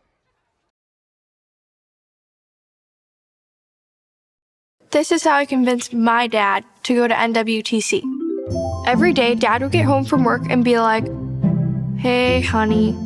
So I was like, "Dad, haven't you always told me I should go after my dreams?" And he said, "Well, of course." And I'm like, "Well, then why don't you?" So that's what I did. I went to NWTC for design and graphic technology. Good thing dream jobs can happen at any age. At Parker John's, we do barbecue the right way, from tender pulled pork to slow smoked brisket. That's what I'm talking about. Not in the mood for barbecue? Our Stonefire pizzas are baked to perfection. Looking to wet your whistle? We've got great craft beers, signature cocktails, and loaded Bloody Marys. Parker John's is a family-friendly place to have a smoking good time. So whether you're here for all-you-can-eat nights or just a great meal, we'll bring the smoking good flavor 7 days a week. Come on down, we can't wait to have you. Parker John's. At Nicolet Bank, a great rate isn't new or trendy. Our Real Rewards checking has offered 3.00% annual percentage yield since 2011, earning customers over $20 million in interest. Join your friends and neighbors in experiencing Real Rewards checking and get excited to earn 3% more. See terms and apply at nicoletbank.com. Nicolet Bank. Real people, real conversations. Whether you need stunning senior photos, dynamic team media days, impactful corporate portraits, or family photos to last a lifetime, AD Images expertise will bring your vision to life. Don't settle for ordinary. Choose AD Images and let your photos truly make a statement. Contact AD Images to book now, and let's make some memories to last a lifetime. This is the story about a little empathy. No matter where little empathy looked, it just couldn't find its place in the world. Which was sad, because it had so much to give. Then one day, little empathy made a friend. And the friend took it somewhere it would always be useful and appreciated. Welcome to a place where healthcare is all about caring. Amplify Health. A little empathy changes everything. Hungry? Check out this deal on the best pizza in Wisconsin. I love this pizza. And you'll love getting $5 off any Gallagher's Pizza order of 30 or more. And it's all you can eat at our lunch buffets at any of our 4 locations. Hey, let's be honest. You know how it is. If you're a sports fan, there is no such thing as too much sports information. Well, that's just one of the reasons to follow Voice of BP on Twitter. We're talking live tweeting every Bayport broadcast. Don't stop there. Like us on Facebook, because when it comes to Pirate sports, the more ways to get it, the better.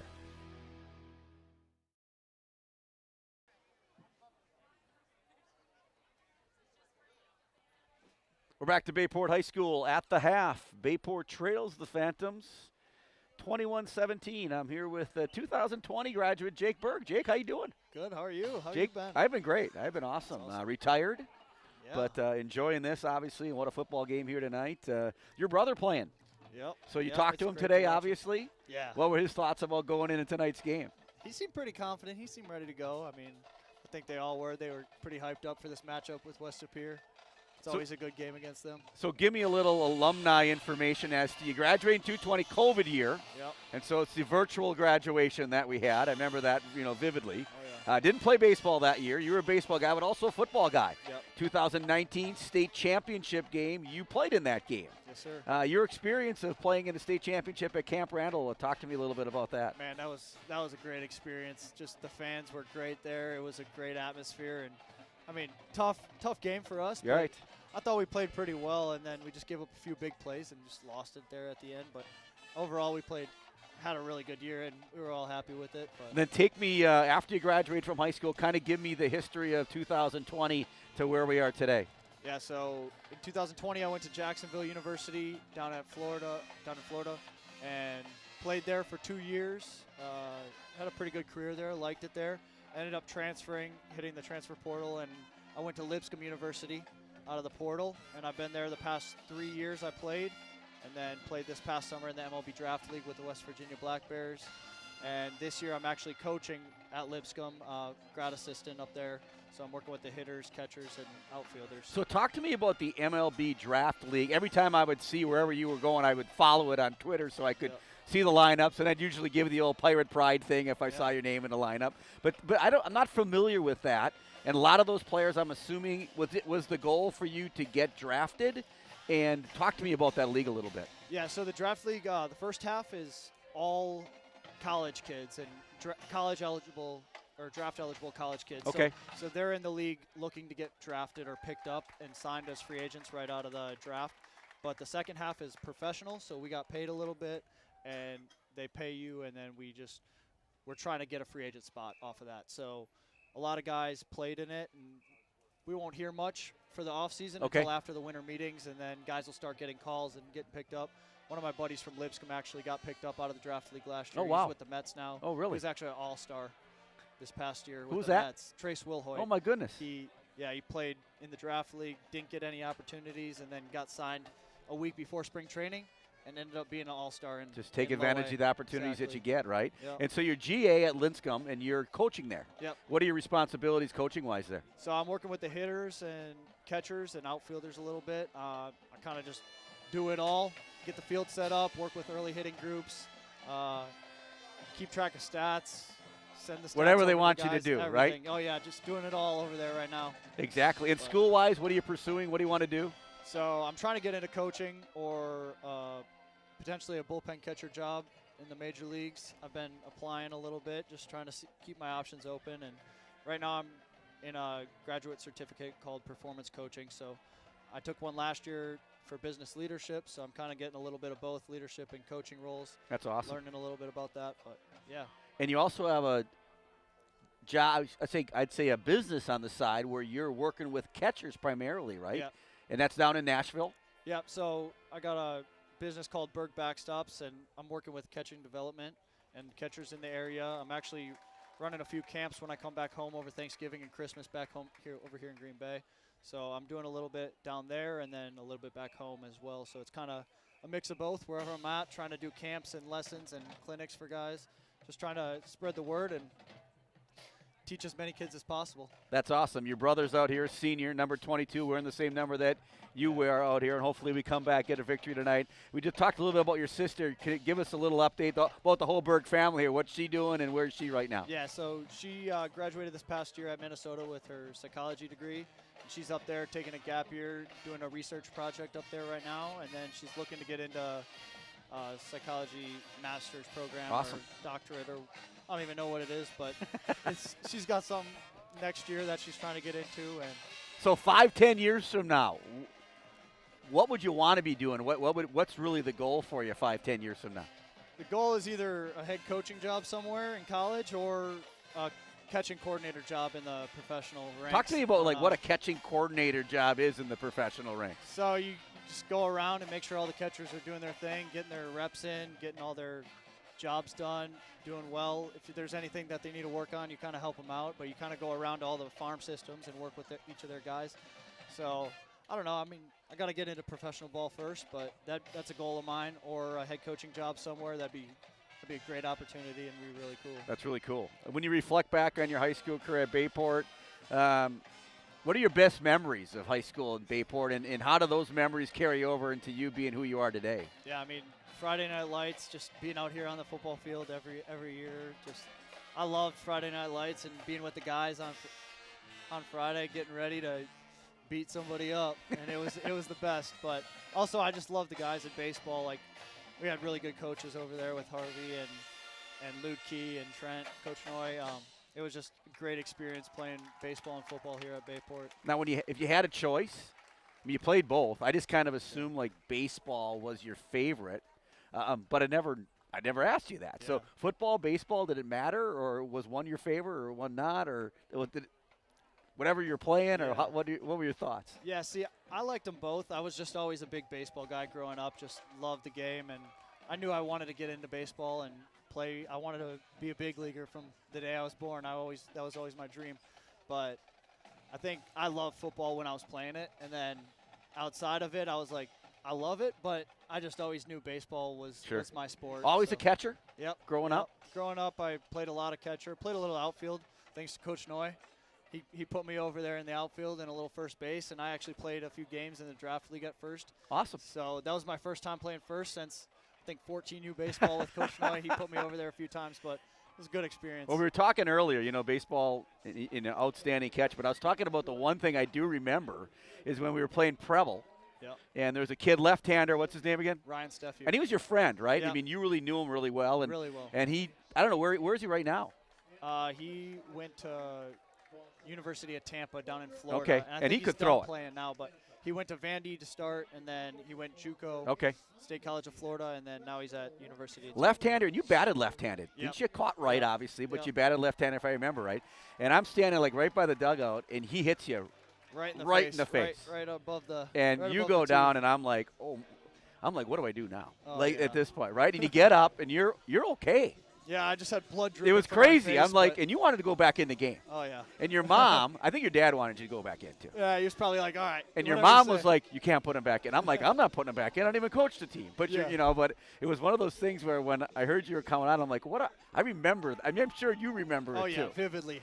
And I remember actually- like both of you being friends and after even being totally fine with it, right? It's part of baseball. It happens. He's not throwing at you or anything like that. So No, for sure. I remember actually I had a chip in my tooth, and then a year later I was down in Florida, and I got an elbow to the face and lost the teeth that I broke. So I actually got implants now, but it was probably for the best. 'cause Probably for the best. They were a little shaky after Yeah. that, after I got hit in the face. But So when you reflect on where you are right now, who do you want to thank? I mean, along the way, who helped you become who you are right now? man, I think Coach Noy probably helped me the most, just as a mentor and a coach growing up, and all the way through high school, being with him every year in baseball. I think he was probably the biggest influence, and obviously my parents, they were great. And Coach Westy, Coach Krause with football, like those are two guys that I looked up to as a young guy.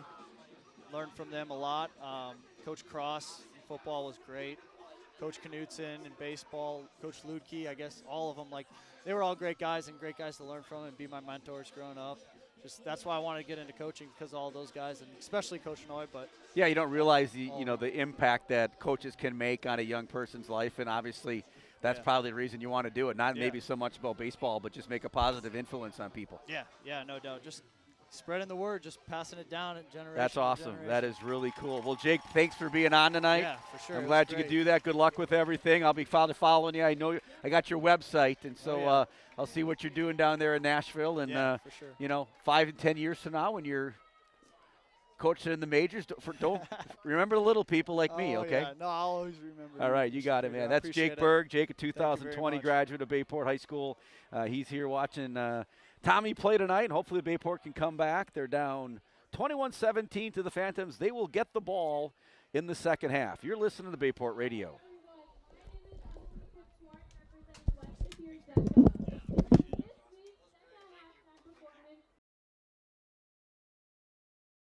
Hungry? Check out this deal on the best pizza in Wisconsin.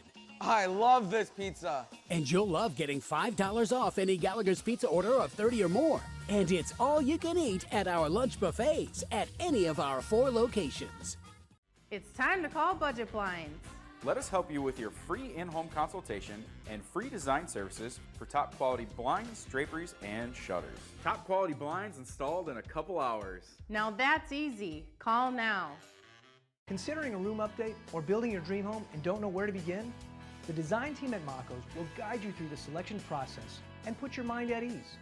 Solutions and styles to make you the envy of the neighborhood. Mako's, your premier flooring center. Now that's value. At Myron Construction, our passionate team members rally together every day to create meaningful connections and capture what truly matters. Within our offices and out on our project sites, Myron's strong culture and core values permeate everything we do and guide our approach to serving our clients, our communities, and each other. Together, we're building excellence. It's time to zip over to Zesty's for a fresh homemade meal. Zesty burgers are fresh, never frozen, 100% beef, grilled to perfection. Zesty's also serving Wisconsin cheese curds, homemade chicken booyah, and featuring the Chicago-style hot dog. Stay for dessert and try some fresh-made frozen custard and cones. Sundays, shakes, or scrambles. Zesty's Frozen Custard and Grill, locally owned and operated for more than 35 years with locations open in Alloway and Howard. Visit Facebook for Flavor of the Day. Thanks, Mom! Is there a place for a little empathy in this world? We think so. Welcome to healthcare that's all about caring. Amplify Health. A little empathy changes everything. Do you have any questions or comments?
Get set for quarter number 3. Hey, having Jake Berg on, that was Yeah. awesome. I could talk to him for 45 minutes, man, the stories. We were talking off the air, about a lot of the stuff, too, college baseball and, his career and what he wants to do, and that's awesome. His sister doing a great job. Tommy out here, hopefully get a victory tonight. But you can tell him, the competitiveness of him just talking to him, how competitive he was, and he played that way, too. And just a great athlete, loved Friday Night Lights, but what a baseball player. And didn't even talk about the fact that we missed that COVID year when we had probably a really good chance. Call Verlonic, him, Preble and Noy. Bayport might have been the 2 best teams in the state, but we'll never know.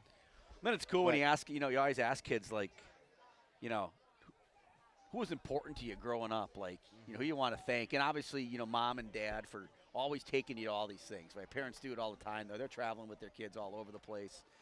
I did it with my kids on a limited basis only because they're older. Now the opportunities are crazy. But really calling out Trent Noy, one of his coaches, and how important Trent was in his life and developing him, not as an athlete so much, but as a person. So great to have him on. And he's going to the wedding, and it's Max Wagner's wedding. Oh, really? Yeah. Oh. So Max is. We've had him on twice. Yeah, we've had Max on. Max, as many of you know, in the Oriole organization. He's hurt. He's in Double-A right now, but Max went to Clemson. Was Player of the Year, I think, in the ACC, wasn't he?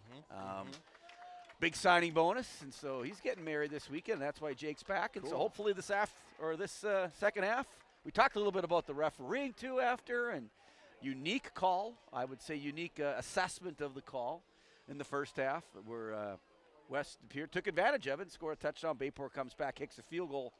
Had an opportunity there at the end. Not a great opportunity, but now they get the football. First drive is going to be huge here for the Pirates as they're down 4, and they'll receive the football from our left to the right. And, hey, if I'm looking out here, it's a good sign. There's a nice moon out there. So I'm looking for a big half from Brady Moon.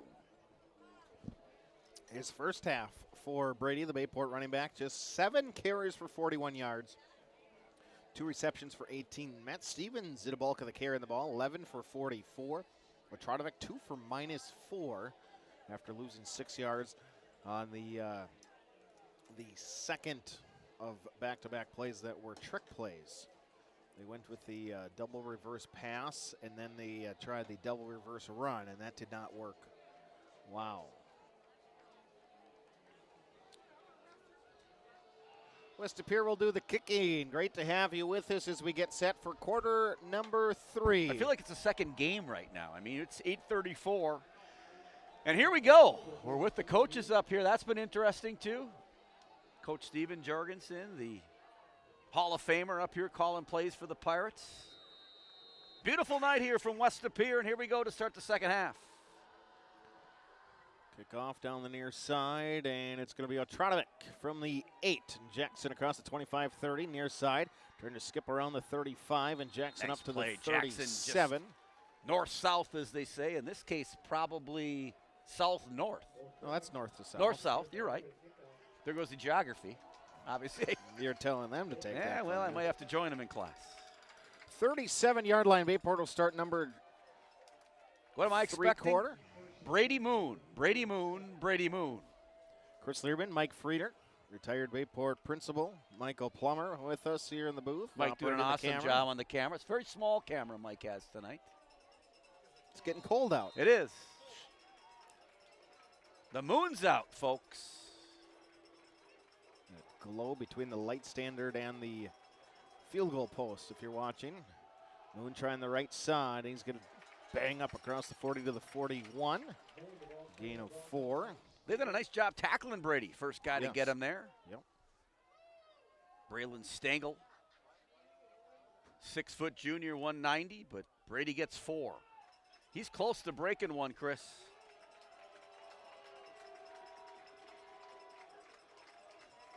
He's to the right of his QB is Matt Stevens. The Pirates look from left to right across your computer screen. Ready to dial, however you're with us. Moon trying the left side, and he's up to the 45. Another 4.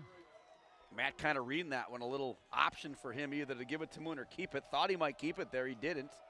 Gave it to Moon. Now a big third down play in this first drive. You got to love running the football. Maybe once, maybe twice. I think the rest of the game it's going to be 4-down territory for Bayport. Just how they're going to handle things. Just a guess.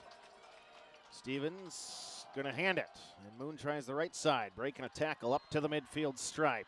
Picks up 5 when he needed 2. West De Pere punching at the ball rather than tackling there, allowing Brady to pick up a few more. 3 plays, 3 Brady runs. Ball once again right on the 50 like it was earlier. Again, as always, get in touch with us from Grand Forks, North Dakota. Jody and Randy watching the Penguins go to North Dakota. You know what university that is? I do not. I think you do. Double fullback right. Got Play wide action, open. looking deep. Sartorelli. Sartorelli wide open. You got to wait for it. Owen bobbling, catching down to the 10-yard line. Matt did not want to overthrow it. And he didn't. But that was Moon, fake to Moon, and Sartorelli. What a night he's had. For Owen, that is his second grab down to the 10-yard line. Pirates now at the 10. Tough spot to be in, though. First and goal at the 10. 64 yards receiving for Owen tonight. That's his biggest night of the year. Matt Stevens all by himself back there. Slot left goes Moon, assuming he's coming to motion. That is what's going to happen. Jet sweep past him, trying to get the edge. Bayport might have gotten away with a hold. Oh, Moon what a run breaks by the Brady tackle. Moon! Down to the 1! 1 yard line for Brady Moon after somehow putting his hand on the turf and staying up. Benson like a ballerina out there. Brady Moon busting tackles down to the inch line. You got to think quarterback sneak here with that jumbo package again. West De Pere brings in Provost. They run off a player. We saw this one before on 4th down. Stevens takes it right up the middle. Touchdown, Pirates. Matt Stevens, and 1 yard Bayport away. responds, and there's a hush over the crowd at West De Pere. It's your favorite thing now. You were listening to the replay of the De Pere game from last year when the field goal kick. It is amazing, though, the energy, right? Place is going crazy, and all of a sudden not going crazy anymore. Big extra point here for the Pirates to go up 3. Drew LeClaire, the center. Orlando, the holder. Snap good. Placement down. Beckett, Corton through the uprights. 24-21, the Pirates take their first lead of the night. Nina Fundy in a good matchup. Mosquito running away over Oconomowoc. Sussex Hamilton 14-6 over Arrowhead right now at half. Oshkosh North looks as though they're going to be taking on Notre Dame next week for a winner-take-all in the FRCC South. Schwaben, Green Bay Southwest, third quarter, 7-7. Ooh, a big one. So the scores going on.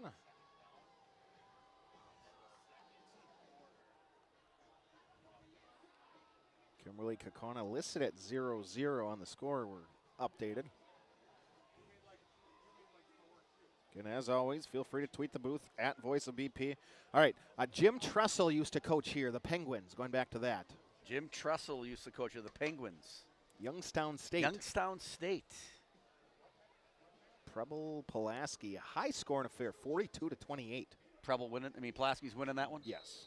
What are the other scores, Chris? Plum, you got to worry about the camera instead of showing scores. You have one job over here. He's only got one camera, and it's very small. He's got a small tripod. He's got a small camera. He's shivering. Corton to Kaniskern back at his own 2-yard line, far side numbers, and he'll beeline straight ahead. One man to beat. Stiff arm the kicker. There's a penalty. Flag will fly, I think, right? Thought I saw a flag. Right on at the 39-yard line. I don't see it. It's out of play, actually. Oh, yes, I see it standing right there at the 39-yard line. A lot of penalties, folks. So that's going to definitely be on West De Pere. And they'll go back to their 29-yard line.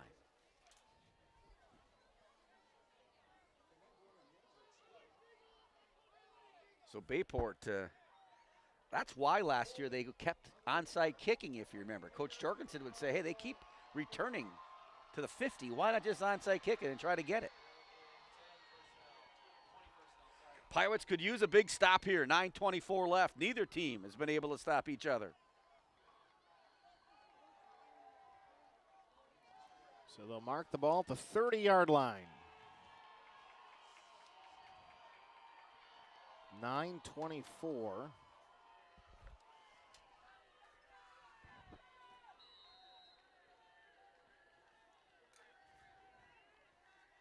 Rex Helms on an island out here. Only two down linemen with their hand in the ground. Grayson throws it to Kaniskern out wide. Moon's going to try to tackle him. And he'll usher him out of bounds after a gain of 11. He's on the definitely reception. the weapon. And Brady Moon's been trying to guard him all over the place. Yeah, just get him on the edge and simply Moon's got to come all the way across and try to get out to him. Brady on Kaniskern again on the top side in the slot. Empty throw over the middle. Catch can be made by Acevedo Ortiz for 10 Fumbled yards. it. Ball's on the turf. Beanie is thrown from the official. They threw the beanie. It's going to be Pirates ball. Nope. West De Pere ball. Because West De Pere must have recovered it. No official signal, though. Second down.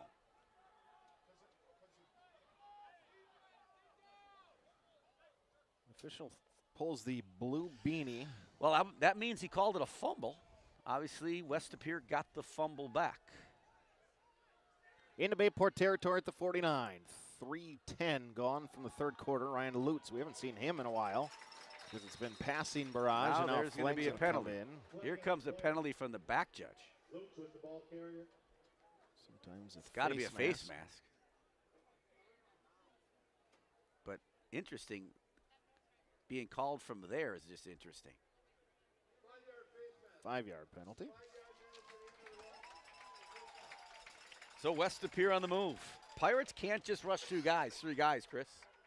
They can, but it's just not working. And Aiden Dirksen, great run stopper, but probably not the guy to look to rush the passer. Athletic, the UW recruit. You think you just push the pocket, but that's not necessarily the Forte. Shift to tight end to the left side, and Lutz in the middle.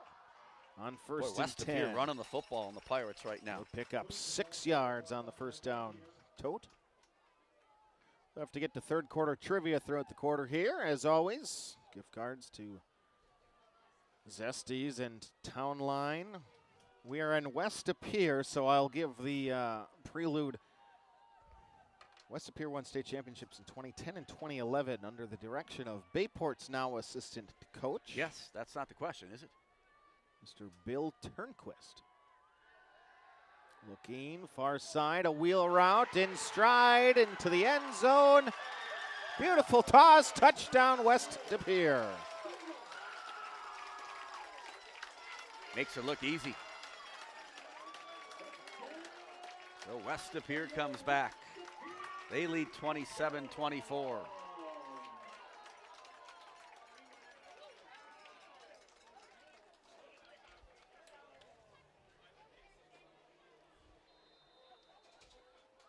.30-yard touchdown pass. Extra point is up and through. And it'll be the Pirates' turn. 28-24 our score. Let's do the third quarter trivia with you. So I mentioned it's about Bill Turnquist because it's Bayport and West Appear, back where he led them to 2 state championships. You might know this one. Coach Turnquist was an All-American defensive back. He started for 4 years. All-American as a player at which university? Oh, that's so easy. Matter of fact, I could show you something today, Chris. At which university? I can show you a picture of Coach Turnquist at that university. Look at that. That's his sophomore year. And this is from Andy Berg. Jake Berg's dad sent me this. Bill Turnquist from my mom's university, yearbook 1965. I actually asked Bill about this today. And I said, Bill, he goes, that's my sophomore year. I said, do you remember your first game? He goes, yeah, St. Norbert's clobbered us 34-7. St. Norbert's won that game 34-7. So Coach Turnquist playing as a sophomore the year before I was born, and I'm old. So answers will pour in. This has, in the last couple of years, been deemed Bayport West. Bayport West, right? Yes, it has been. Oh, there's the onside kick we're looking for. Got on it. 30-yard line. You like that play. So now Bayport's turn. 7:38 in the third quarter. Tammy, we can exhale. It wasn't Duke. I'll tell you that much. Not that Bill couldn't have handled Mary Duke. Pliner guesses Carroll College. That's not correct. Elson and Jacob Rivera again from Plano, Texas, as always. I have a picture of it here on my phone. Ooh, Jason Ripley says Mankato State. That is not the Harvard of the Midwest. Give it to Moon, left side. Stiff arm. Oh, an ankle tackle on Moon after a gain of 7. Like I said, he's close to busting one.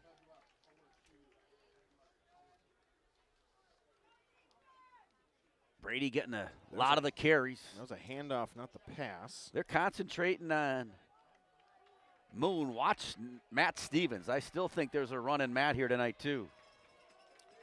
Schluter says Rippin. That's incorrect. Moon goes in motion on the slot. Fake it. Matt Stevens trying the left side, and he's got room. Tripped up across the midfield stripe. Down to the 47. They fake that to Moon, the play that worked so well, that jet sweep, and Matt Stevens just keeps it and gashes West Appear. And the Pirates are inside West Appear at their 47-yard line. We have a few people with the correct answer. So we'll check my phone here. Chris Beatty You're the official phone? Says Marquette. JMO said he went to Northwestern. That's incorrect. I got Kate Melkor here with an answer at 8:47. Kate is the first one that I had.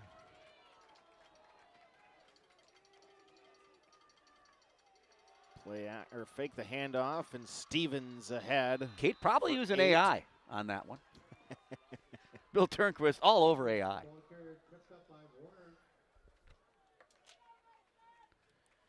So is Kate Melkor in the running for the victory, Chris? She is the first one in. We have a couple other correct answers on the Facebook stream after Miss Malcor got it in. So Kate Malcor is our winner. She is. Because she picked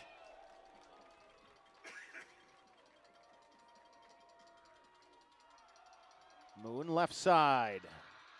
Bounces off one inside the 30. Maybe the bigger question would be, what was their mascot at that time? We had the correct answer from Wes Hansen, from Kevin Huth. Kevin was 10 seconds listed after Kate got it. Kate Malcor is the winner. Mark Myers also the correct answer. The University of Wisconsin lacrosse. Ironically, I have a picture of Bill, his sophomore year, 1965. Ethan Orlando here, all by himself. West Appear looking to come on a blitz. Give it to Moon. Breaks a tackle in the backfield. He fights just to get to the line of scrimmage. Maybe a yard down to the 20. They blitzed the gap where they thought Brady Moon would get the ball, and he did. And second down and 10, maybe 11, maybe 10. Heidi Kerr watching with us. Chicky watching along as well. Bayport started the half with a touchdown. West Appear responded. Appear leads 19-0 over Appleton West. Pirates haven't thrown it on this possession.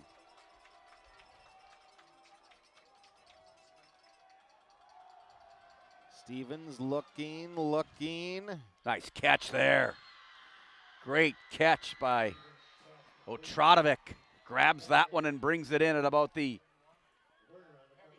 19-yard line, a yard short. Actually a good place to be if you're the Pirates. You kind of like to be a yard short here. Obviously, forward on territory. Playbook wide open here for the Pirates. Pirates trying to respond. 28-24 if you just joined us. 4:50 left third quarter. And a shootout from West Appear.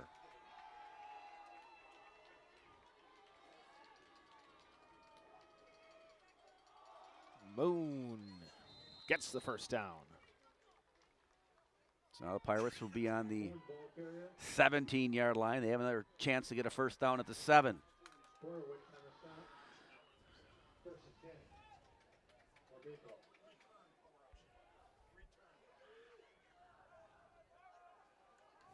Trent still hasn't gotten a pizza, and he thinks he should have won. I texted Trent, actually. He didn't text me back tonight.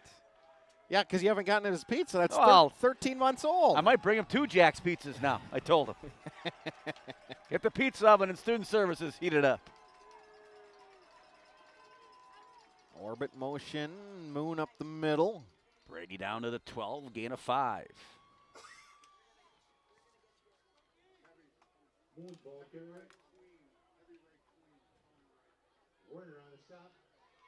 I think you'll see a steady diet here of Brady Moon. What was the, he was a defensive back, Mr. Eichmann. That's correct. Tyler and Bruce are listening from back. Tyler and Bruce probably reenacting some of the plays out here tonight in the back room. Moon following the blockers inside the 10. Carrying Moon defenders down inside to the 2-yard 5. line. They can't stop the Moon.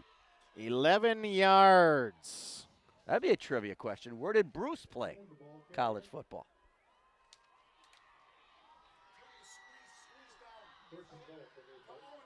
Bruce. I think Rudy. Was lacrosse the Eagles back then, or was it not? No, they were the Indians. back Okay, then. that's what Coach Dubs asked. Yep, lacrosse Indians, correct, Mike Plummer? Back when we were the Stevens Point Pointers, Mike.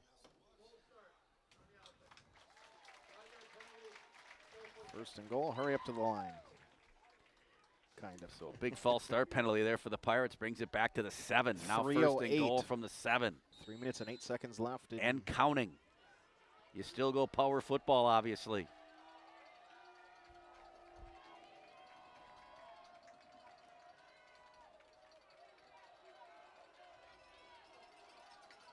Single receiver to the bottom is Orlando. 9 guys in the box otherwise. Stevens going to power left. Carries a guy inside the 5. Gets back 4 of the 5 yards. Down to about the 3. Second and goal from the 3. So obviously four-town territory for the Pirates. You go Stevens, or do you give it to Brady Moon? Oh, interesting bit of information. Also a defensive back at University of Wisconsin lacrosse. Mike Willickett. Oh. Last cut by the Green Bay Packers. He was the last cut the season you've tried out for the Packers. John DeMeritt, also a football player there. Speed option, pitch it out to Moon to get the edge. Brady to the end zone, touchdown. Bayport No Pirates. flags, Pirates take the lead. Pirates will try to go back up 3 and then look for a turnover or something, Chris, to stop Greisen. Got to bring the blitz. You got to bring people. Fun back and forth game at least. Defense optional. Yes, if we're covering golf this week, I am not covering golf at State. Monday, Tuesday. What a job. I went out there, saw the sectional, walked around for about 2 hours with our team. Very impressive group. And Mitch Meyer, great job with that group, making their 9th consecutive state. That's crazy when you really think about it. I mean, that's like, it's just become habit. And even when I'm out there watching, it's a unique situation because all the coaches are in carts and parents can come out and watch, and so they walk around. And the coaches were joking around with Coach Meyer, like, we're going to quit after 15 holes and see if we can beat you.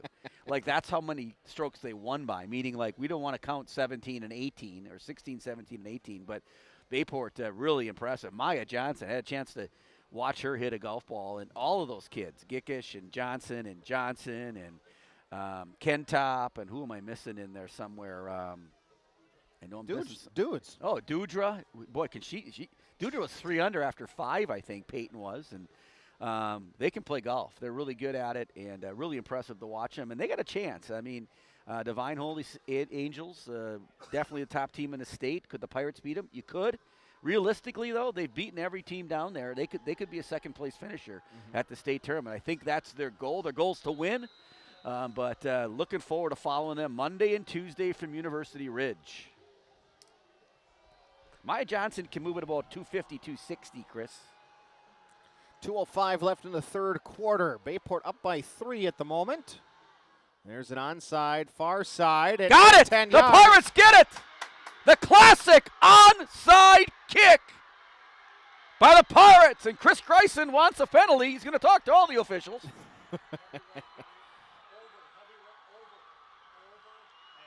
Ball went 11 yards, and Coach Greisen's heading out to the W. You got to flag him. You got to flag him. It's a flag. You can't run out on the middle of the field if you're the official. You got to throw a flag.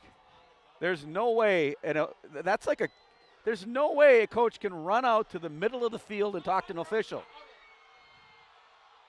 You can't do it. That's like a basketball coach running out on the court. I've seen Rickle do it. I have, and he's gotten teed for it. One time the gum came out of his mouth, and he ran after the gum, and he got teed for that. Now they're going to talk about it. Well, the ball went 11 yards. It was recovered at the 49. They called it. There's no reason to talk about it.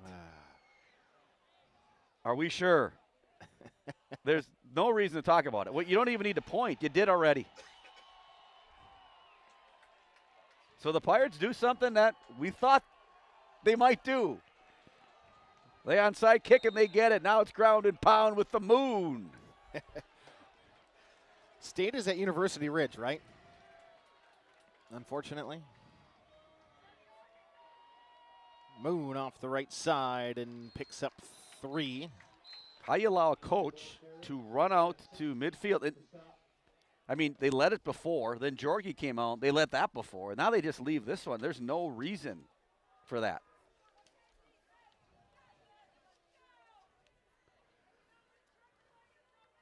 That's pretty simple. You can't do that. That'd be like right now the coach runs out on the field. Interesting, to say the least. 46-yard line, 2nd and 7 for the Bayport offense. Since Otranovic in motion. Moon right side. Oh, he is getting almost close. broken. That's going to be a first down for the Pirates. Nope, just 6 yards on the carry. Needed 7. You need your cheaters back on. Yeah, I do. I'm farsighted, which means I can't see things close. Minute 5 till the quarter is over.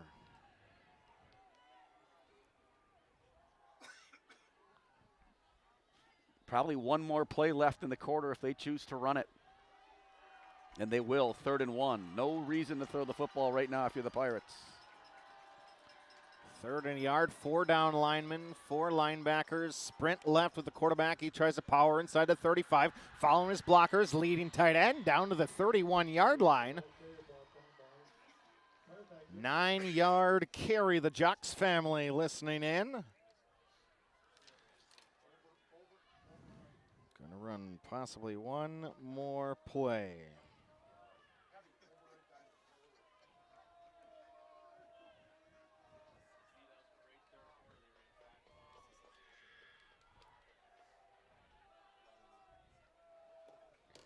I don't know if the Pirates need to run a play, though, Chris. Yes, they do. They do? You saw that? Yes. Pistol 1st and 10 from the 31. Moon trying the right side. Runs over a linebacker, reaches down to the 28, picks up 3. And that will be the end of quarter number 3. Bayport on the move with the ball and the lead. You're listening to Bayport Pirate Football. Greg Young of Abrams is your #1 dealership with a veteran staff in all departments. 10 years experience and counting is quality you can depend on. Greg Young is your top dealer in customer satisfaction and sales satisfaction year in and year out with a fully staffed service and collision center that will work on all makes and models with free estimates. And don't forget about the huge parts department. And we need cars. We'll buy your car even if you don't buy from us. So stop by and check us out or check out our inventory online at GregYoungAbrams.com. Considering a room update or building your dream home and don't know where to begin? The design team at Mako's will guide you through the selection process and put your mind at ease. Solutions and styles to make you the envy of the neighborhood. Mako's, your premier flooring center. Now that's value. Hungry? Check out this deal on the best pizza in Wisconsin. I love this pizza. And you'll love getting $5 off any Gallagher's Pizza order of 30 or more. Get Wisconsin's best pizza, dine in or delivery at any of our 4 locations, open until 10. Switch to quarter number 4 from West to Pere, 12 minutes even. Verhagen family watching from Addie's dorm room at Northern Michigan University. Drew Jocks, Ethan Michaels, Cole Benson, Gabe Herman, Coach Deppler. They are at Bayport West, Midwest. They probably have a statue of Coach Turnquist over there. Speed option right. Pitch it out to Moon. He's Nobody got out the edge, there. 25-20. Touchdown, 15-10. Brady Moon. Brady Moon. Big Moon! The Moon's rising. Brady Moon, touchdown. The Pirates go onside kick. The refs don't change their mind, and the Pirates score. 8 seconds into the quarter. Will they onside kick again? That's the question. Why not? Why not? I mean, seriously, why not, right? Moon from 22 yards. John Weber. Bayport to take a 10-point lead now. I don't have enough guys again. Special teams had it on punt issue where actually they're going to may get a delay here. They don't. LeClaire, snap, down, kick, good. Pirates now lead by 10. One stop, Chris, would help. Would help. A pick, a fumble, an onside kick. Hey, Pirate Nation, when you see our kids out there giving it their all, you know what community means? So does Ashley Kastner, third-generation Green Bay realtor. Keller Williams isn't just selling homes in Green Bay. She's living here, born and raised right here. Whether you're moving into the Bayport District or selling homes, your kids play here. The agents on our team's kids play here. This isn't just business, it's personal.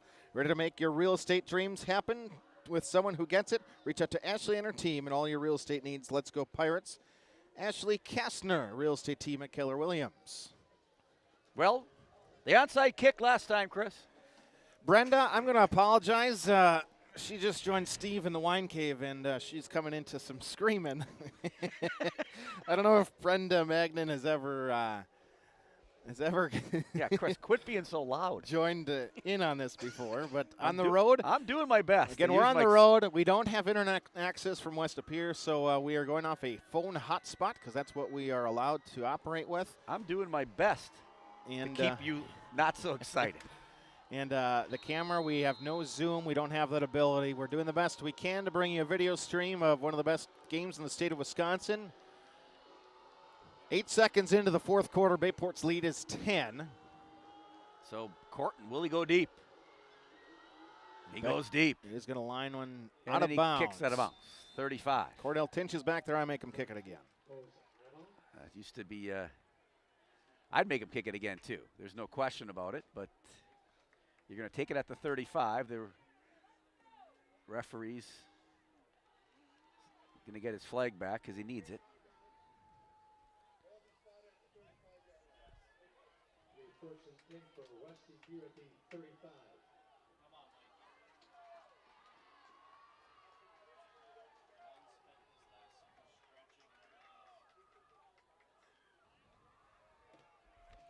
So the Pirates looking for a stop. Neither team can get one right now. I think the first team that gets one's going to have a good chance of winning this football game, and it's the Pirates' chance right here.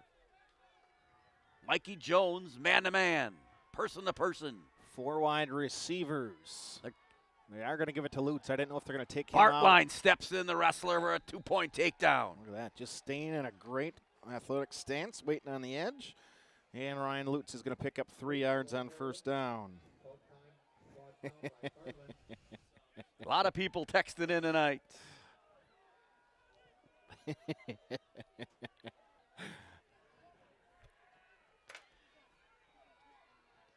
Second and 7, Phantom offense. Bryson fake. Oh, they're going to go deep. They go. got him. Kibbe down the sideline.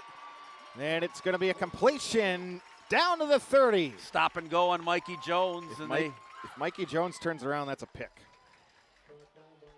So now down to the 30. Neither team can stop each other right now. Pirates looking to get a stop. Debbie Dorn's watching with us. A minute gone in the fourth quarter.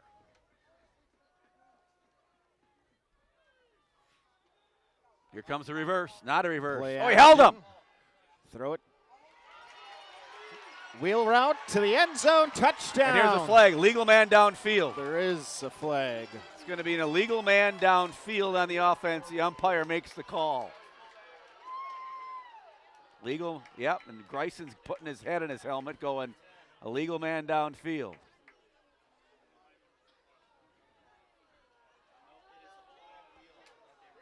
That's what I thought was going to happen to the Pirates on a play that they ran similar to that.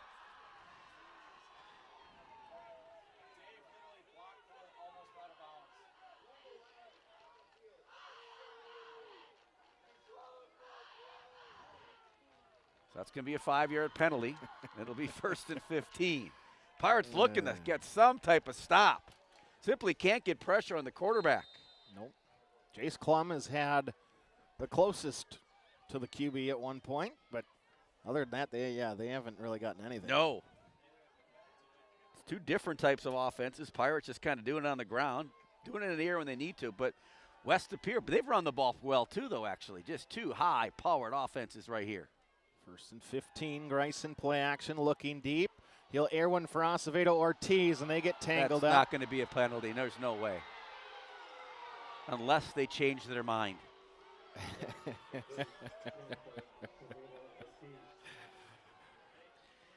You feel bad for him right now because every play is going deep, and every play there's something going on. I feel your pain. I've been there.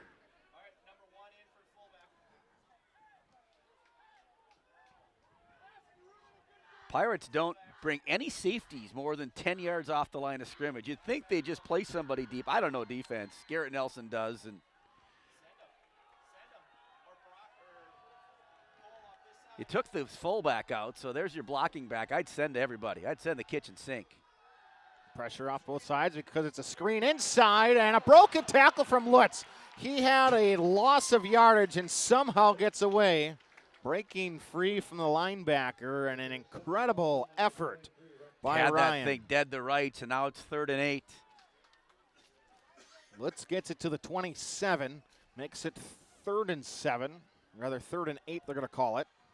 Pirates looking to get a stop, and this 4-down territory, no question 10-20, about it. clock is rolling here in the fourth quarter. A pick would be great. A sack would be great. Kniskern's going to go out wide to the far side, and he's got Flick on him. He's going to go right to him. They're going to go wheel route to him. They throw it. Nope, it's going to be a comeback. Oh, and it goes over his head. He missed him. Boy, in the flat, he was wide open. He could turn it up in 5 yards, and he would have been wide open. Instead, it's 4th and 8. Big play here for the Pirates, trying to get a stop. 10:01. Dirkson's in the game. I don't know if I like the Dirksen in the game. Gauthier trying to cause some havoc in there. I don't know Aiden either. Just because I think you just need to try to get after him with some. Yeah, I mean, Aiden's something. a big 300-pound dude who's really athletic. Probably not a pass rusher, though. 4th and 8. I doubt a run. Watch a screen, a tunnel screen or something here. Lutz is going to go out in motion. 7-step drop, pressure off the far side from Gauthier, trying to strip the QB. He got him! He sacked him! Brock Gauthier with a huge sack, just run off the field. There we go. And the Pirates get it back with 9:54. Coach Jorgensen with a 2-inch vertical. He looked like Jordan over there. Brock Gauthier. When he got up from the sack, I was afraid of. So was I. I said, just go to the sidelines. I thought Brock was going to. I'm kind of excited, folks. 9:54 to go in quarter number 4. Bayport's going to take over at their own 35, and a steady diet of ground and pound coming up.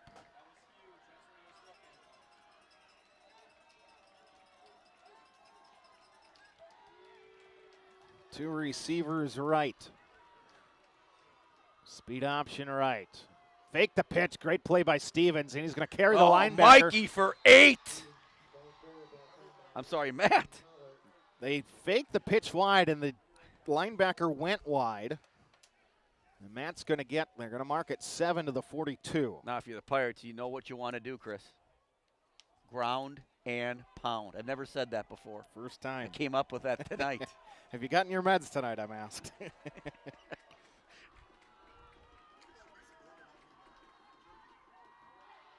Moon! They're going to call a hold. Tom? 10-yard penalty coming. Holy cats. Look at. I love all the West Pier players. They're all pointing towards me. They must practice that.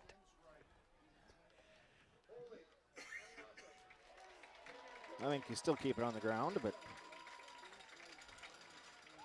Big play there.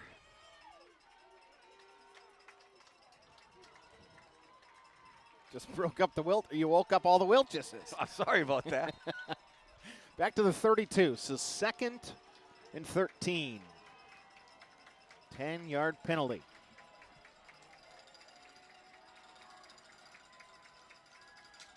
Stevens. They're going to dump it off for a screen pass, and they. Is that nice play there? Jacobson, the fullback, little screen back to him. Matt Stevens is a little shaken up, but he's going to get up. And there is a West Pier player hurt with the ball at the 40-yard line. 8-yard pass. That was at Jacobson, I believe. I want to thank Trent Noy for letting me know that take it easy, big fella. He is a counselor. So take that advice seriously from him. Well, who's wondering about my medication? Kathy Bennon, of all people. She worked with me for a long time. She understands my excitement level. 3rd and 10, clock running. We're at 8:30 left. Big play in this game right here. Will the Pirates 2-down territory possibly to run it? 3rd and 4. Need to get to the 45. Stevens, play action, looking deep. They're going to air one for Otradovic back. Goes up over the defensive back. Jackson Otradovic with a huge play. You got mossed. That one could make Sunday. 26-yard completion. Tick, tick, tick, tick, tick, tick, tick, tick. Jackson, what a play. Should start having fun up in these games. 5'9" he is. Went up there about 7 feet to get that one. 34-yard line, Bayport moves the football to. A steady diet of Brady Moon. 26 yards on 3rd and 4. Moon the tailback, and he's going to get it with 2 fullbacks to lead him. Perfect. You like 4 and 5, ground and pound between the tackles. Gave him 3. Okay, like that too. 4 down territory, no question about it. I have Moon for 31, 40, 53. I have him for 94 for the game.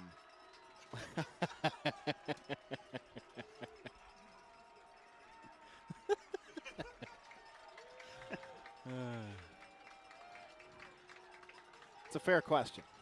Power formation. Speed up, power, quarterback power right. Stevens down to the 24-yard short. line. It's almost where you want to be. 6 inches short. Oh, hey. Come on, Brooke. We'll be doing the soccer game next week. Next Thursday. Next Thursday night. What a night. A lot of fun, always. Got my friends over here, the Van Saters family, sitting to the right of me. 6:35. They're West De Pere fans tonight. Eric Nick watching along with us, or at least listening. He can hear us, He says. can hear us. He can hear us without the internet. 3rd and a yard. Give to Moon, trying the right side. Brady gets to the last level of defense, and he picks up 8. We'll stop the clock, reset the chains, and the Pirates get another 40 seconds. And I have him for 103. A tough 103, I'd say. Yes, very much so. In fact, 1, 2, 3, 4, 5, 6, 7, 8, 9, 10, 11, 12. 5 more carries for Brady Moon on this drive, and a touchdown would be perfect. I am 19 for 103. No need to put it in the air here. First and Everybody 10. in the box. 17-yard line. Power with the quarterback to the right side. Matt Stevens at the 10. Outside the numbers 5 to the end zone. Touchdown, Bayport Pirates. Pirates again, just dominating up front. 5:44 left. It's 44-28, and all of a sudden there's people leaving.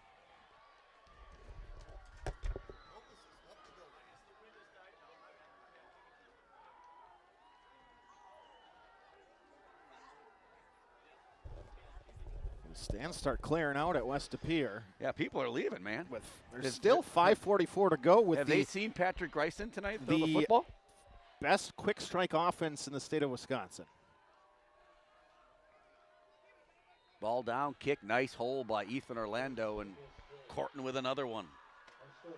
I tell you what, Pirate, you can just 2 different types of offenses, right? I mean, Bayport, which one do you like the best? I don't know. I kind of like the ground and pound just because it eats clock.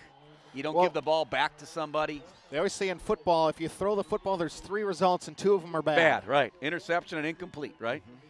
But when you don't turn it over and you run the ball like Brady does and Matt does, it's impressive. And when you go 5-6, 5-6, and then you get 15, it's almost like you'd rather have someone go 70 than go 8-8, 7-6, you know. And the defense has been out there a long time. So now do you go onside, Chris? Why not? Why not? I say that jokingly, but not really. I'm not joking.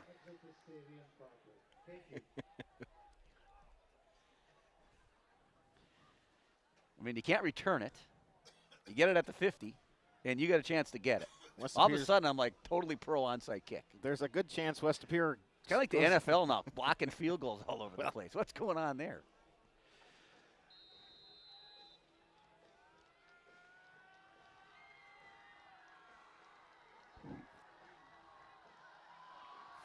(45-28) Bayport up 3 scores. That extra point was huge. No question. Corton is going to squib it up the middle, right down the hash. Oh, he goes down. That's perfect. 30, oh no, short of the 30, 26-yard line. West De Pere come with 5:42. 26-yard line. They're going to move it up to the 27. After he dropped to a knee, then rolled forward. I don't drink coffee for those coffee listeners out there. I tried coffee when I was young. 1 cup in the morning. Do you? Yeah. I thought you said you don't drink coffee. Well, not at night during a game where people think I'm caffeined up here. It's all water. This is all natural. Actually, it's the Lemon Perfect. Drink more lemons. Oh. 4 wide after West Appear shifts. In the shotgun is Greisen. Bayport going to hit the QB after he throws it near side. Kippy off of his hands. Boy, Landon Kibbe had a chance at it, unable to haul it in. Tommy Berg on the safety on that one, and Bayport tried maybe to leave someone back. Didn't really see the formation there, but that's just what West Appear does. They're so deep and deep and deeper. And they're good at it. They're really good at it.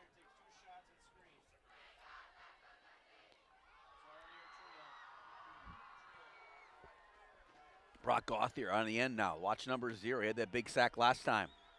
4th down sack, forced the turnover on downs. He's coming again. Jace Klum chases the quarterback. Now you Greisen make in the him run it. backfield. Oh, he throws That's it last fine. second. Wow. Heads up play by Greisen. Get it to Acevedo Ortiz.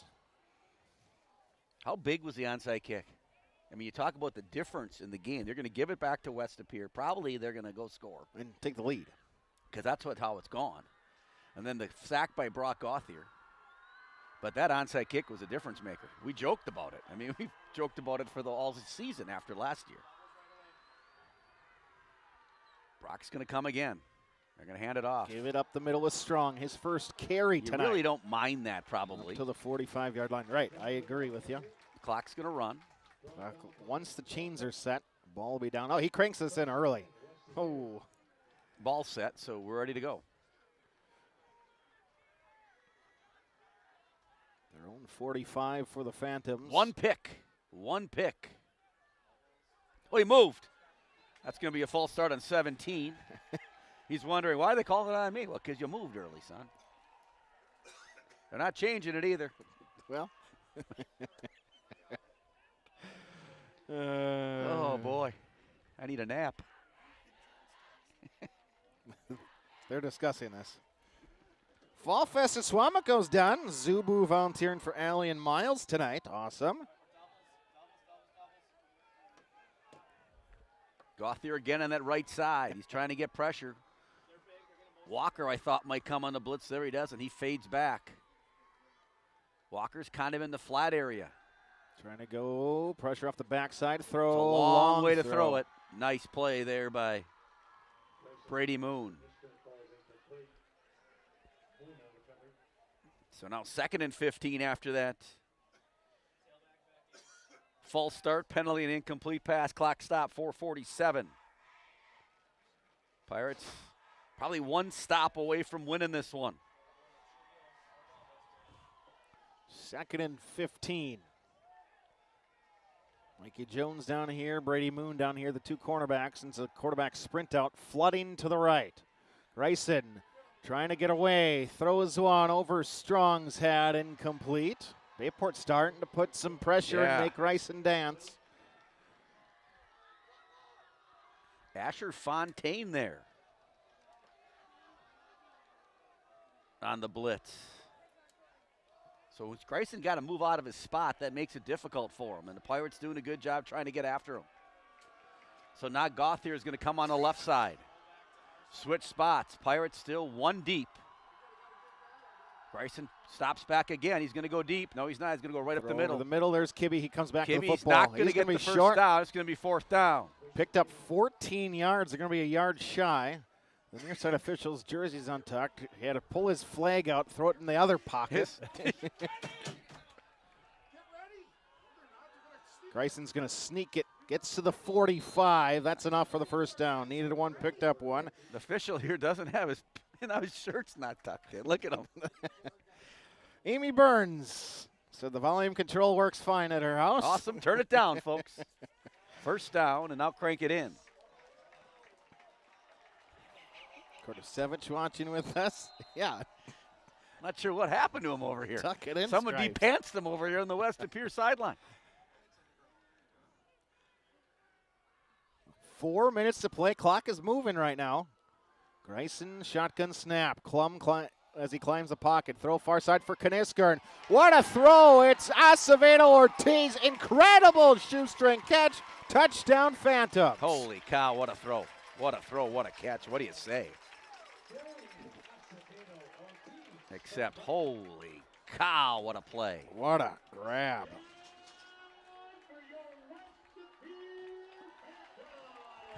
So now, 45-34.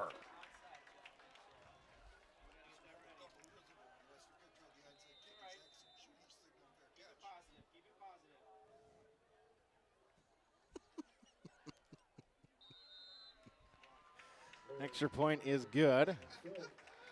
45-35. Oh, I love you, Brookers. Brooke Miraz chiming in tonight.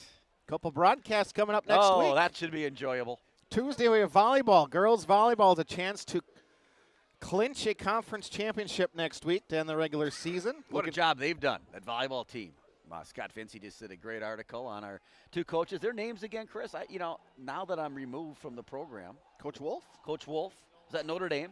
Yep. Did a nice job there. And then his assistant or his co-coach who coached with them at Notre Dame. I can't remember her name either, but both of them doing a great job. Happened to walk through practice a few times, but obviously being retired, not as connected, but going to see a little onside kick right here. Hands unit coming on. Just for Hasselt, Rod Wilchis, 3:54 to play. Rod Wilchis with us. Scott Albert Young, Heidi Kerr, Matt Cole, Bill Patrick Fraley. Bryson's been impressive, hasn't he? Connie Klusman. Laura Hollister. She got one of the bars today. She did? Yeah. Yep. Ben Enders listening in. Enjoying a fish fry tonight. Onside up the middle. Bayport trying to cover. Oh, did they overrun it? Did West De Pere recover? I've seen this story before. We have. West De Pere gets the ball. Can you believe this?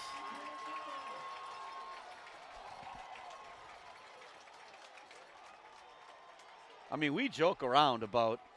I don't joke.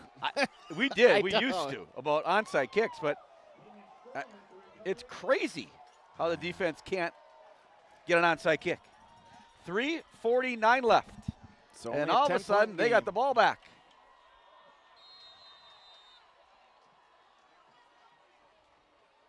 Two down linemen again. Kniskern goes in motion, slot left. Greisen play action, quick throw, get hit to Kniskern on the edge. And Brady's going to make a great rip tackle him on down. Gain of 5 down to the 44, 3:40. We'll try to keep an eye on the clock a little better now.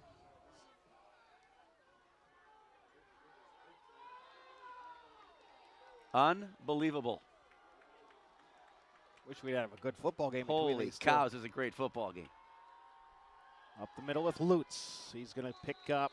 It's going to be short. Not enough for the first down, right? No, they're going to stop it. I don't really know why.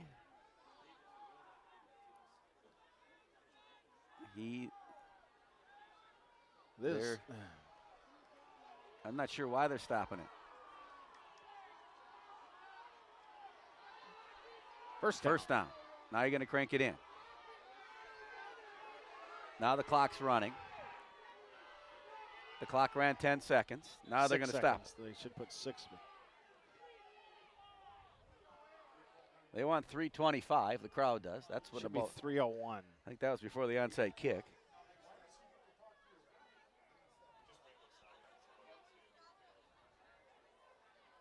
So now they're going to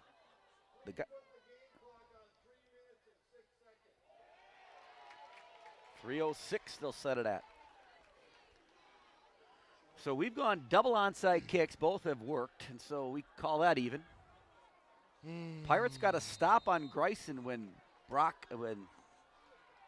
Yeah, Brock. When Brock got the throw far side. Acevedo Ortiz going to go out of bounds. Yeah, when Gauthier got the sack, that was the only time the ball has been turned over. Moon had the interception, remember? Oh, Moon had the interception in the half, too. Correct.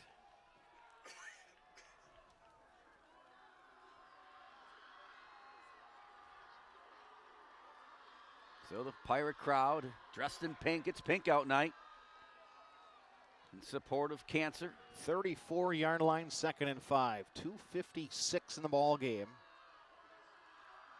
Looking Lutz. Greisen has to step up, looks, throws, and it's intercepted on the far side. Jumping the route and coming away with it for Bayport. 23, Rex Helms. 5th of the year. What a play by Helms. He stood in front and picked that one off for the Pirates. And if you like ground and pound, you're going to see it right now, folks. Coach Miraz loves the ground and pound, she says.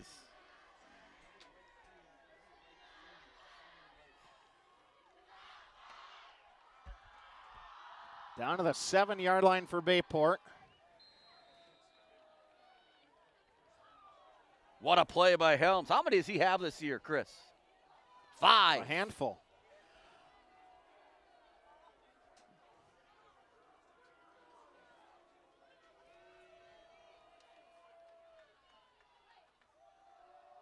Bayport up the middle. Moon carrying a guy up to the 19-yard line. 12 yards to start the drive. Yeah, it's Moon time.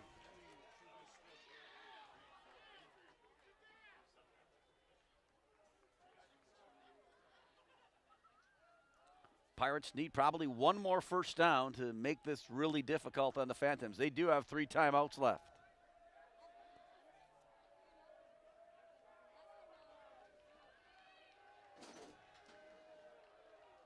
Pistol Matt formation. Stevens looking at the back judge. Hopefully the back judge is going to put up his hand. And means there's 10 seconds remaining. 2:15 clock is rolling.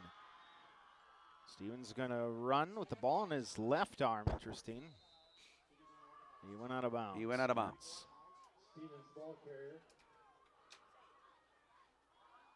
They ran to the short side, surprisingly there, where the boundary's so short that now we have the referee's gonna, not sure what the referee is gonna do. He's gonna squeeze it. Tell him to squeeze this wide out. Squeeze it down.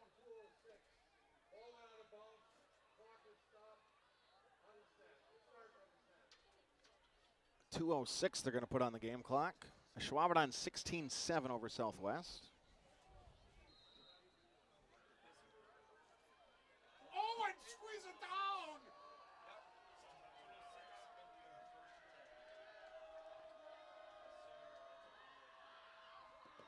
Looked like he flinched there, but not going to call it. Moon is going to fight for one. Timeout, West De Pere at 2:02. Now it's 3rd down, right? They had 3rd down on the. I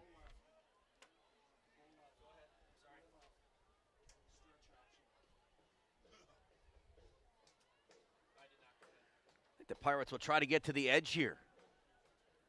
With which one? I think they'll come our way wide open of the field here and give Stevens an option maybe to run it or pitch it. Carol, that play's worked really well for the Pirates. They need a first down. They need 8. I don't see him throwing it, Chris.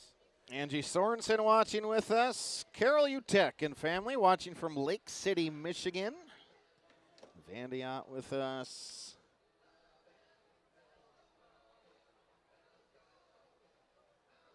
Yeah, I look like Pirates bringing it this way.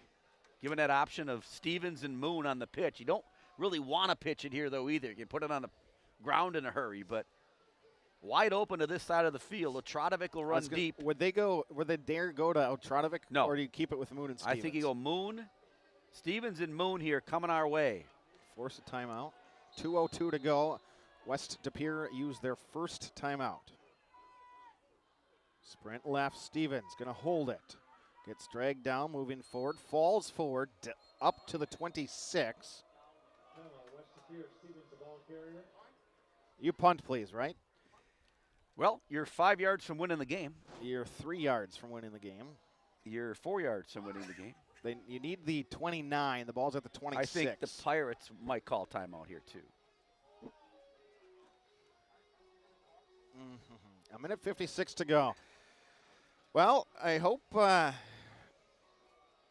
the ear surgeons or anybody who's enjoyed the screaming Well, we had such a bad picture that the Hawkers listening in, Bill and Sarah. NMU versus Grand Valley tomorrow. Wishing Nick good luck up there. Exciting night here from West De Pere. It's been fun. I've enjoyed it. So the Pirates are going to punt. I got to get the punt off. I think they're going to go offense. They got a return man back. They are going to go for it. They are going to say, we're going to try. He might go back and punt it from here.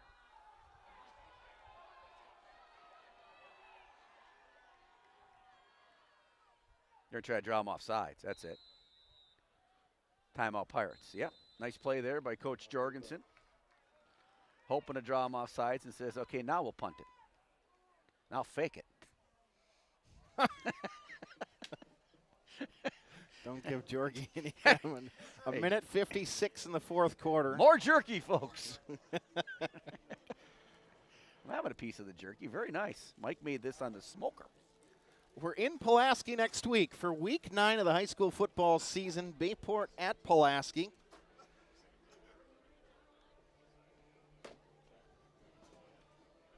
I hope we've sent you into your weekends with a smile at the very least.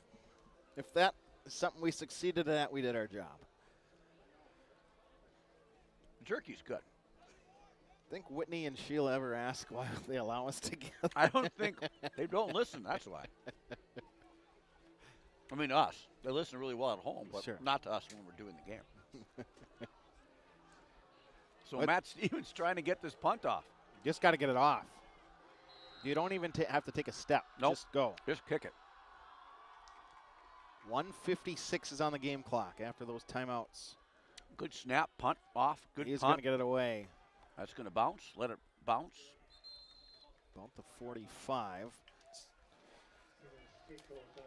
West De Pere is down to one timeout. 1:50 on the clock. Ball's at the 45. Boy, I love double safety here. I know Garrett Nelson has heard me say this before.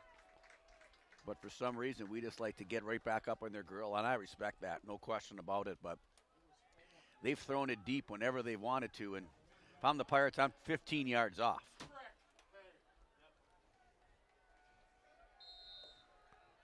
Three wide outs to start, but Kniskern's going to shift out of the pistol. He will. He'll go left.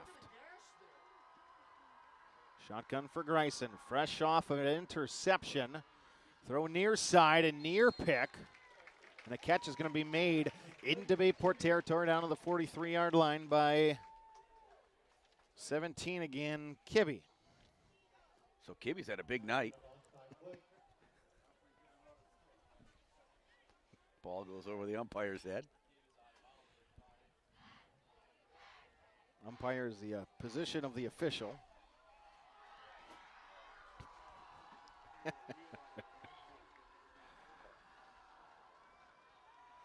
Send Lutz in motion. That's going to be false start.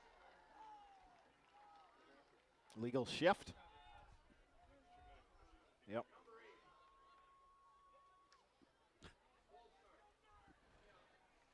You 1:45 the game clock is at. Don't call out the number. He just calls out number 8. That's why, you know, my pet peeve on giving the official the ability to have to explain himself. Just make the call. Don't need to be mic'd up like you do in college or the pros. Yeah, I'm not a fan of that Officials at all. aren't used to it. They don't practice it.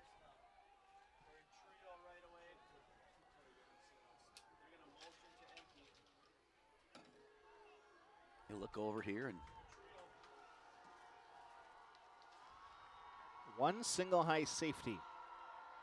And now when they now no single. There goes back. Tommy Berg now goes back.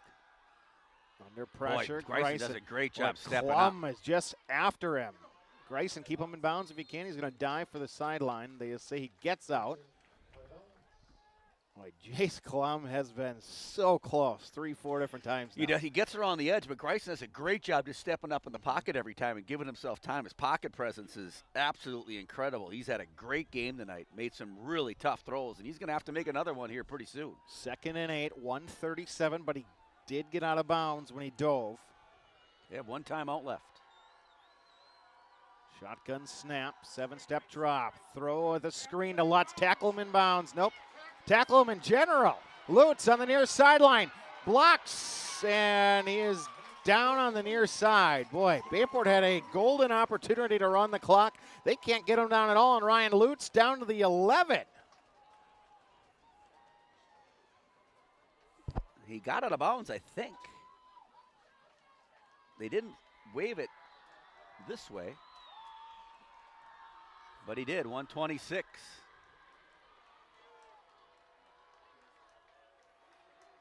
Shift, fullback left. Lutz now goes in motion. Swing it to him. Nobody's out there. Ryan Lutz to the 5, to the goal line. Touchdown, West Pier Phantoms. It's a one-score game. Yeah, you go back to that 4th and 5 play. Would you go for it and finish it? I mean, no, it seems weird to say that. So now West Pier. You go for 2? To make it a 3-point game.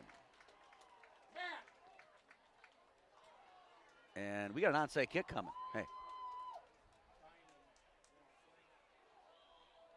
We're one onside kick recovery from winning this football game. That's a lot to be said. That extra point, ooh, it's good. 1:21 to play. You know, I suppose one of the questions I have is, how often do you practice recovering an onside kick in practice? You know, it's so variable. It's not like you're turning a double play or the ball can go anywhere. So, but how often do you really practice it? Ever?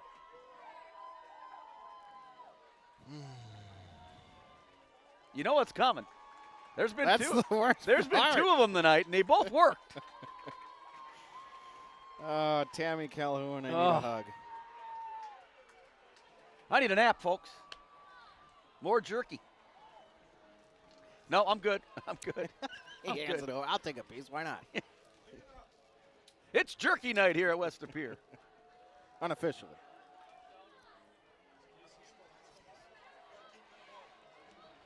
Longest game in Bayport history, people want to know.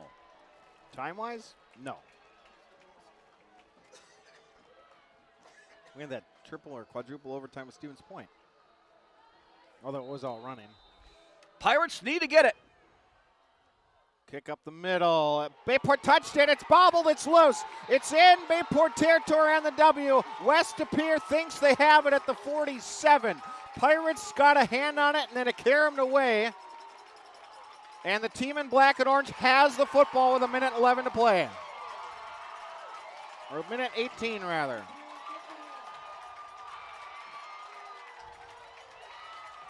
I think I've seen it all. Oh my gosh.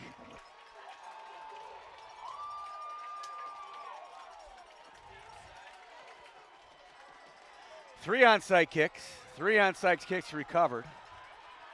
It's a 3-point game. There's 1:18 left. And West Pier has the football.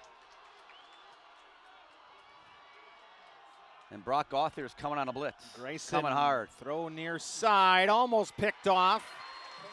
Knister going to be tackled inbounds, short of the sticks. Nope, now he's not going to be short of the sticks. A lot of time left. Time is not the issue. That ball almost could have been picked off. Yep.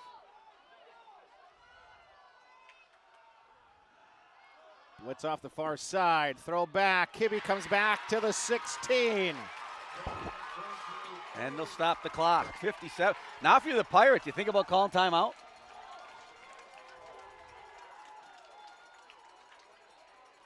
Pirates will run a player off.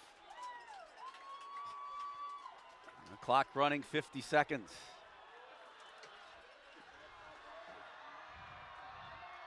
Here comes that wheel route. Flag, ball in the end zone. Knister, they're gonna call, touchdown. They're going to call a holding. They're going to call holding.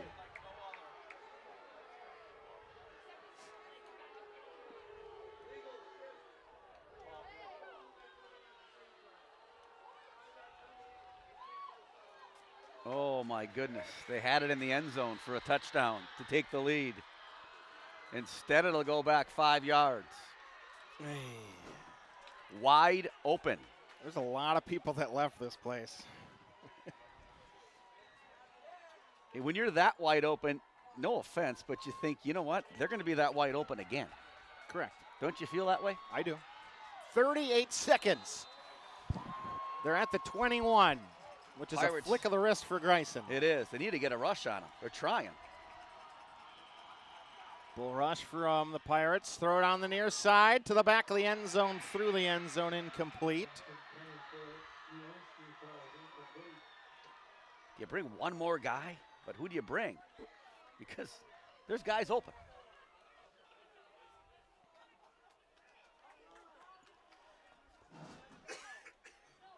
Watched a lot of football games, Chris, but this is probably the most unique game, bizarre game I've seen. Everything.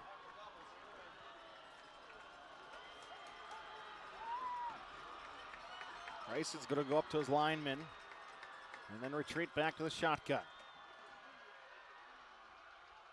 Patrick motioning now. Kanisker into the right. 2 receivers either side. Throw, a screen over the middle. Oh, they got him. Fontaine tackles him in the middle of the field, and Coach Greisen needs a timeout. Oh, what a play by Fontaine.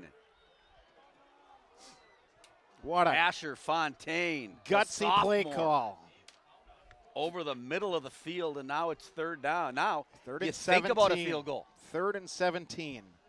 On 3rd down, ooh, that's No. a fair question. On 4th down, you think about a field I know, goal. right? Your field goal unit's got to get out there. So there's 27 seconds left. If they have it in bounds and they don't get the 1st down, clock will run.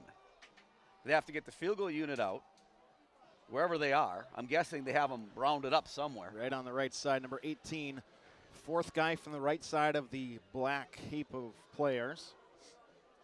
But remember, Bayport's late sending guys out there on extra points and field goals all the time.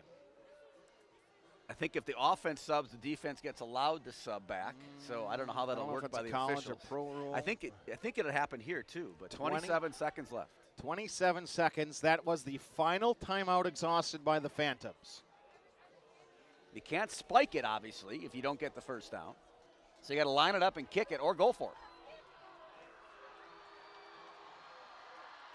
45-42, Bayport lead. 3rd and 17. 3rd down, 17 yards to go. On an island. First down's at the 6. Sendlitz in motion. Greisen with pressure up the middle. He's flushed out. Throw one over the middle. He needs the 6. Got to tackle him short. He's down to the 4. And there's going to be a flag to come in with 18 seconds left. Oh, my goodness. They're going to call a late illegal hit on the Pirates. Helmet contact. Clock's gonna run. Doesn't matter at this point.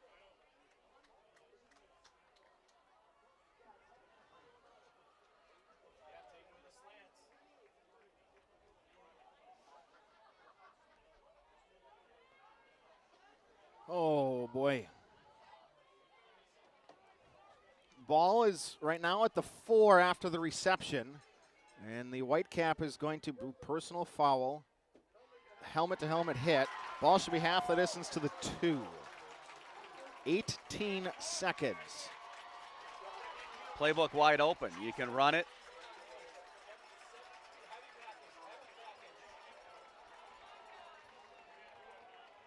One tackle inbounds. This will be tight. Coach Jorgensen wants to talk things over. Well, today's Bayport football broadcast proudly supported by the Ashley Kastner Real Estate Team at Keller Williams, Nicolay National Bank, Bayport Booster Club, Parker John's Barbecue and Pizza, the Clubhouse Indoor Golf, Camp's Ace Hardware, AD Images, Gallagher's Pizza, Greg Young Automotive of Abrams, Mako's Floor Covering Center, Northeast Wisconsin Technical College, Myron Construction Building Excellence, Budget Blind of Howard and Crivets, Town Line Pub and Grill, Amplify Health by Bell and Titletown Sports Medicine Orthopedics. Zesty's Frozen Custard Grill, the finest frozen custard in town, and by members of the NEW Sports Radio Broadcasters Club. Bayport led as much as 45-28. It's kind of like last year's game, Chris, where you think it's over. There was 5:42 to go. The stands left. Started to empty. The ball is going to be at the 2-yard line with 18 seconds to play. West De Pere is going to go jumbo with no timeouts left here. Fake it, looking wide, throw in the flat, near side, catch in the end zone. It's a touchdown, West De Pere with 13 seconds to play. Crazy. Absolutely crazy football game. A game that Bayport pretty much has won. And 2 onside kicks given away. 3 onside kicks in the game. They were all recovered. The first was by Bayport. That swung things. Bayport's last 2 possessions were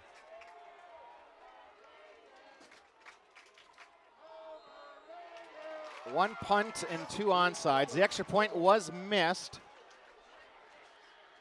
if that matters. Well, it matters if you... Field goal can tie now. They might as well kick an onside kick. The touchdown grab was from Braylon Stiegel. Now you squib it up the middle and make time runoff, right? We got to touch it for it to start.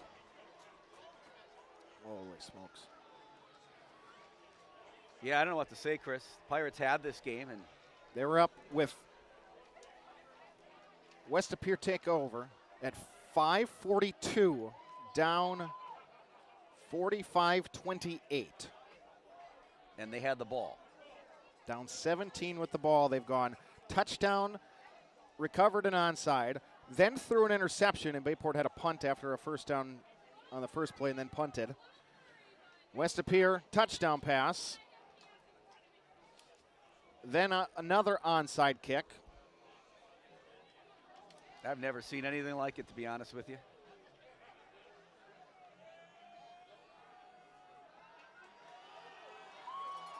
And the place is going crazy, and they should. Bayport, no answer. 2 onside kicks recovered by West De Pere consecutively. Bayport recovered 1. Thought at that point the game might be over. You just felt that way. Bayport couldn't get some critical first downs either. A couple penalties. They're going to squib it. It's going to hit a guy. That means the clock's going to start. And you got 10 seconds left. Pirates 1 timeout. You got to go across the middle. Probably. Get to a point and then try to throw a Hail Mary if you can do it. But you also, not a lot of options right now. Disappointing to say the least. 10 seconds left. 48-45. West De Pere backs way off. Stevens, play action. Looking to throw. Throws it short, skips over the middle. 5 seconds to play. Yeah, if you would have got that one, you might have had a chance, but now with 5 seconds left.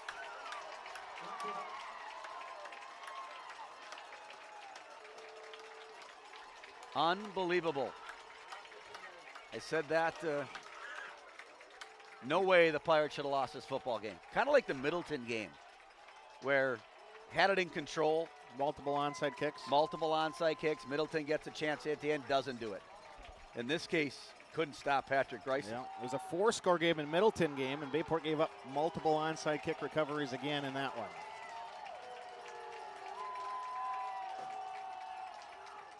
They're going to go jet sweep pass, and they're going to try to run with Moon. Brady Moon is going to pick up 9. Clock hit 0.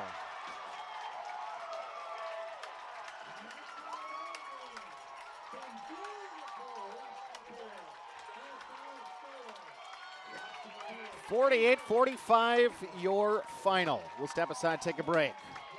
Recap this one. You listen to Bayport Pirate Football. Keep up your golf game at the Clubhouse Indoor Golf, located on Lineville Road in Howard. Whether you are an experienced golfer or new to the game, you can enjoy top-of-the-line full-swing golf simulators. The Clubhouse Indoor Golf also offers multi-sport games for the whole family, including games like virtual football, baseball, soccer, and even zombie dodgeball. Offering a full bar, pizza, and appetizers. Come check out the Clubhouse Indoor Golf today. The Clubhouse Indoor Golf, located on Lineville Road in Howard. Welcome to Kim's Ace Hardware, your go-to for fall prep and winter gear. From leaf cleanup to first snowfall, we've got the tools, snow blowers, and ice melt to keep things moving. Need equipment for the big jobs? Stop by Howard or Wrightstown for rental tools that make it easy. Our friendly team is ready to help you prep for whatever fall throws your way. Find us in Howard, Wrightstown, and Ashwaubenon. Kim's Ace Hardware, your neighborhood hardware store. See you soon. Luxury vinyl floors are waterproof, kid-proof, and pet-proof, so they can stand up to real-life conditions. You'll find the largest selection at Mako's. Do it yourself or trust our guaranteed installation. Mako's, your premier flooring center. Now that's value. Townline Pub and Grill. Looking for a place to grab some food? Stop at Townline. Taste the mouth-watering burgers, gourmet pizza, and endless appetizers, offering a casual atmosphere and a lively feel. Why not stop in on the way to the game? Grab a bite to eat after the game, too.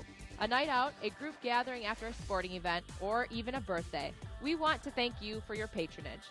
Townline, where the people come for the food and stay for the fun. Greg Young of Abrams is your #1 dealership with a veteran staff in all departments. 10 years experience and counting is quality you can depend on. Greg Young is your top dealer in customer satisfaction and sales satisfaction year in and year out with a fully staffed service and collision center that will work on all makes and models with free estimates. And don't forget about the huge parts department. And we need cars. We'll buy your car even if you don't buy from us. So stop by and check us out or check out our inventory online at GregYoungAbrams.com. It's time to call Budget Blinds.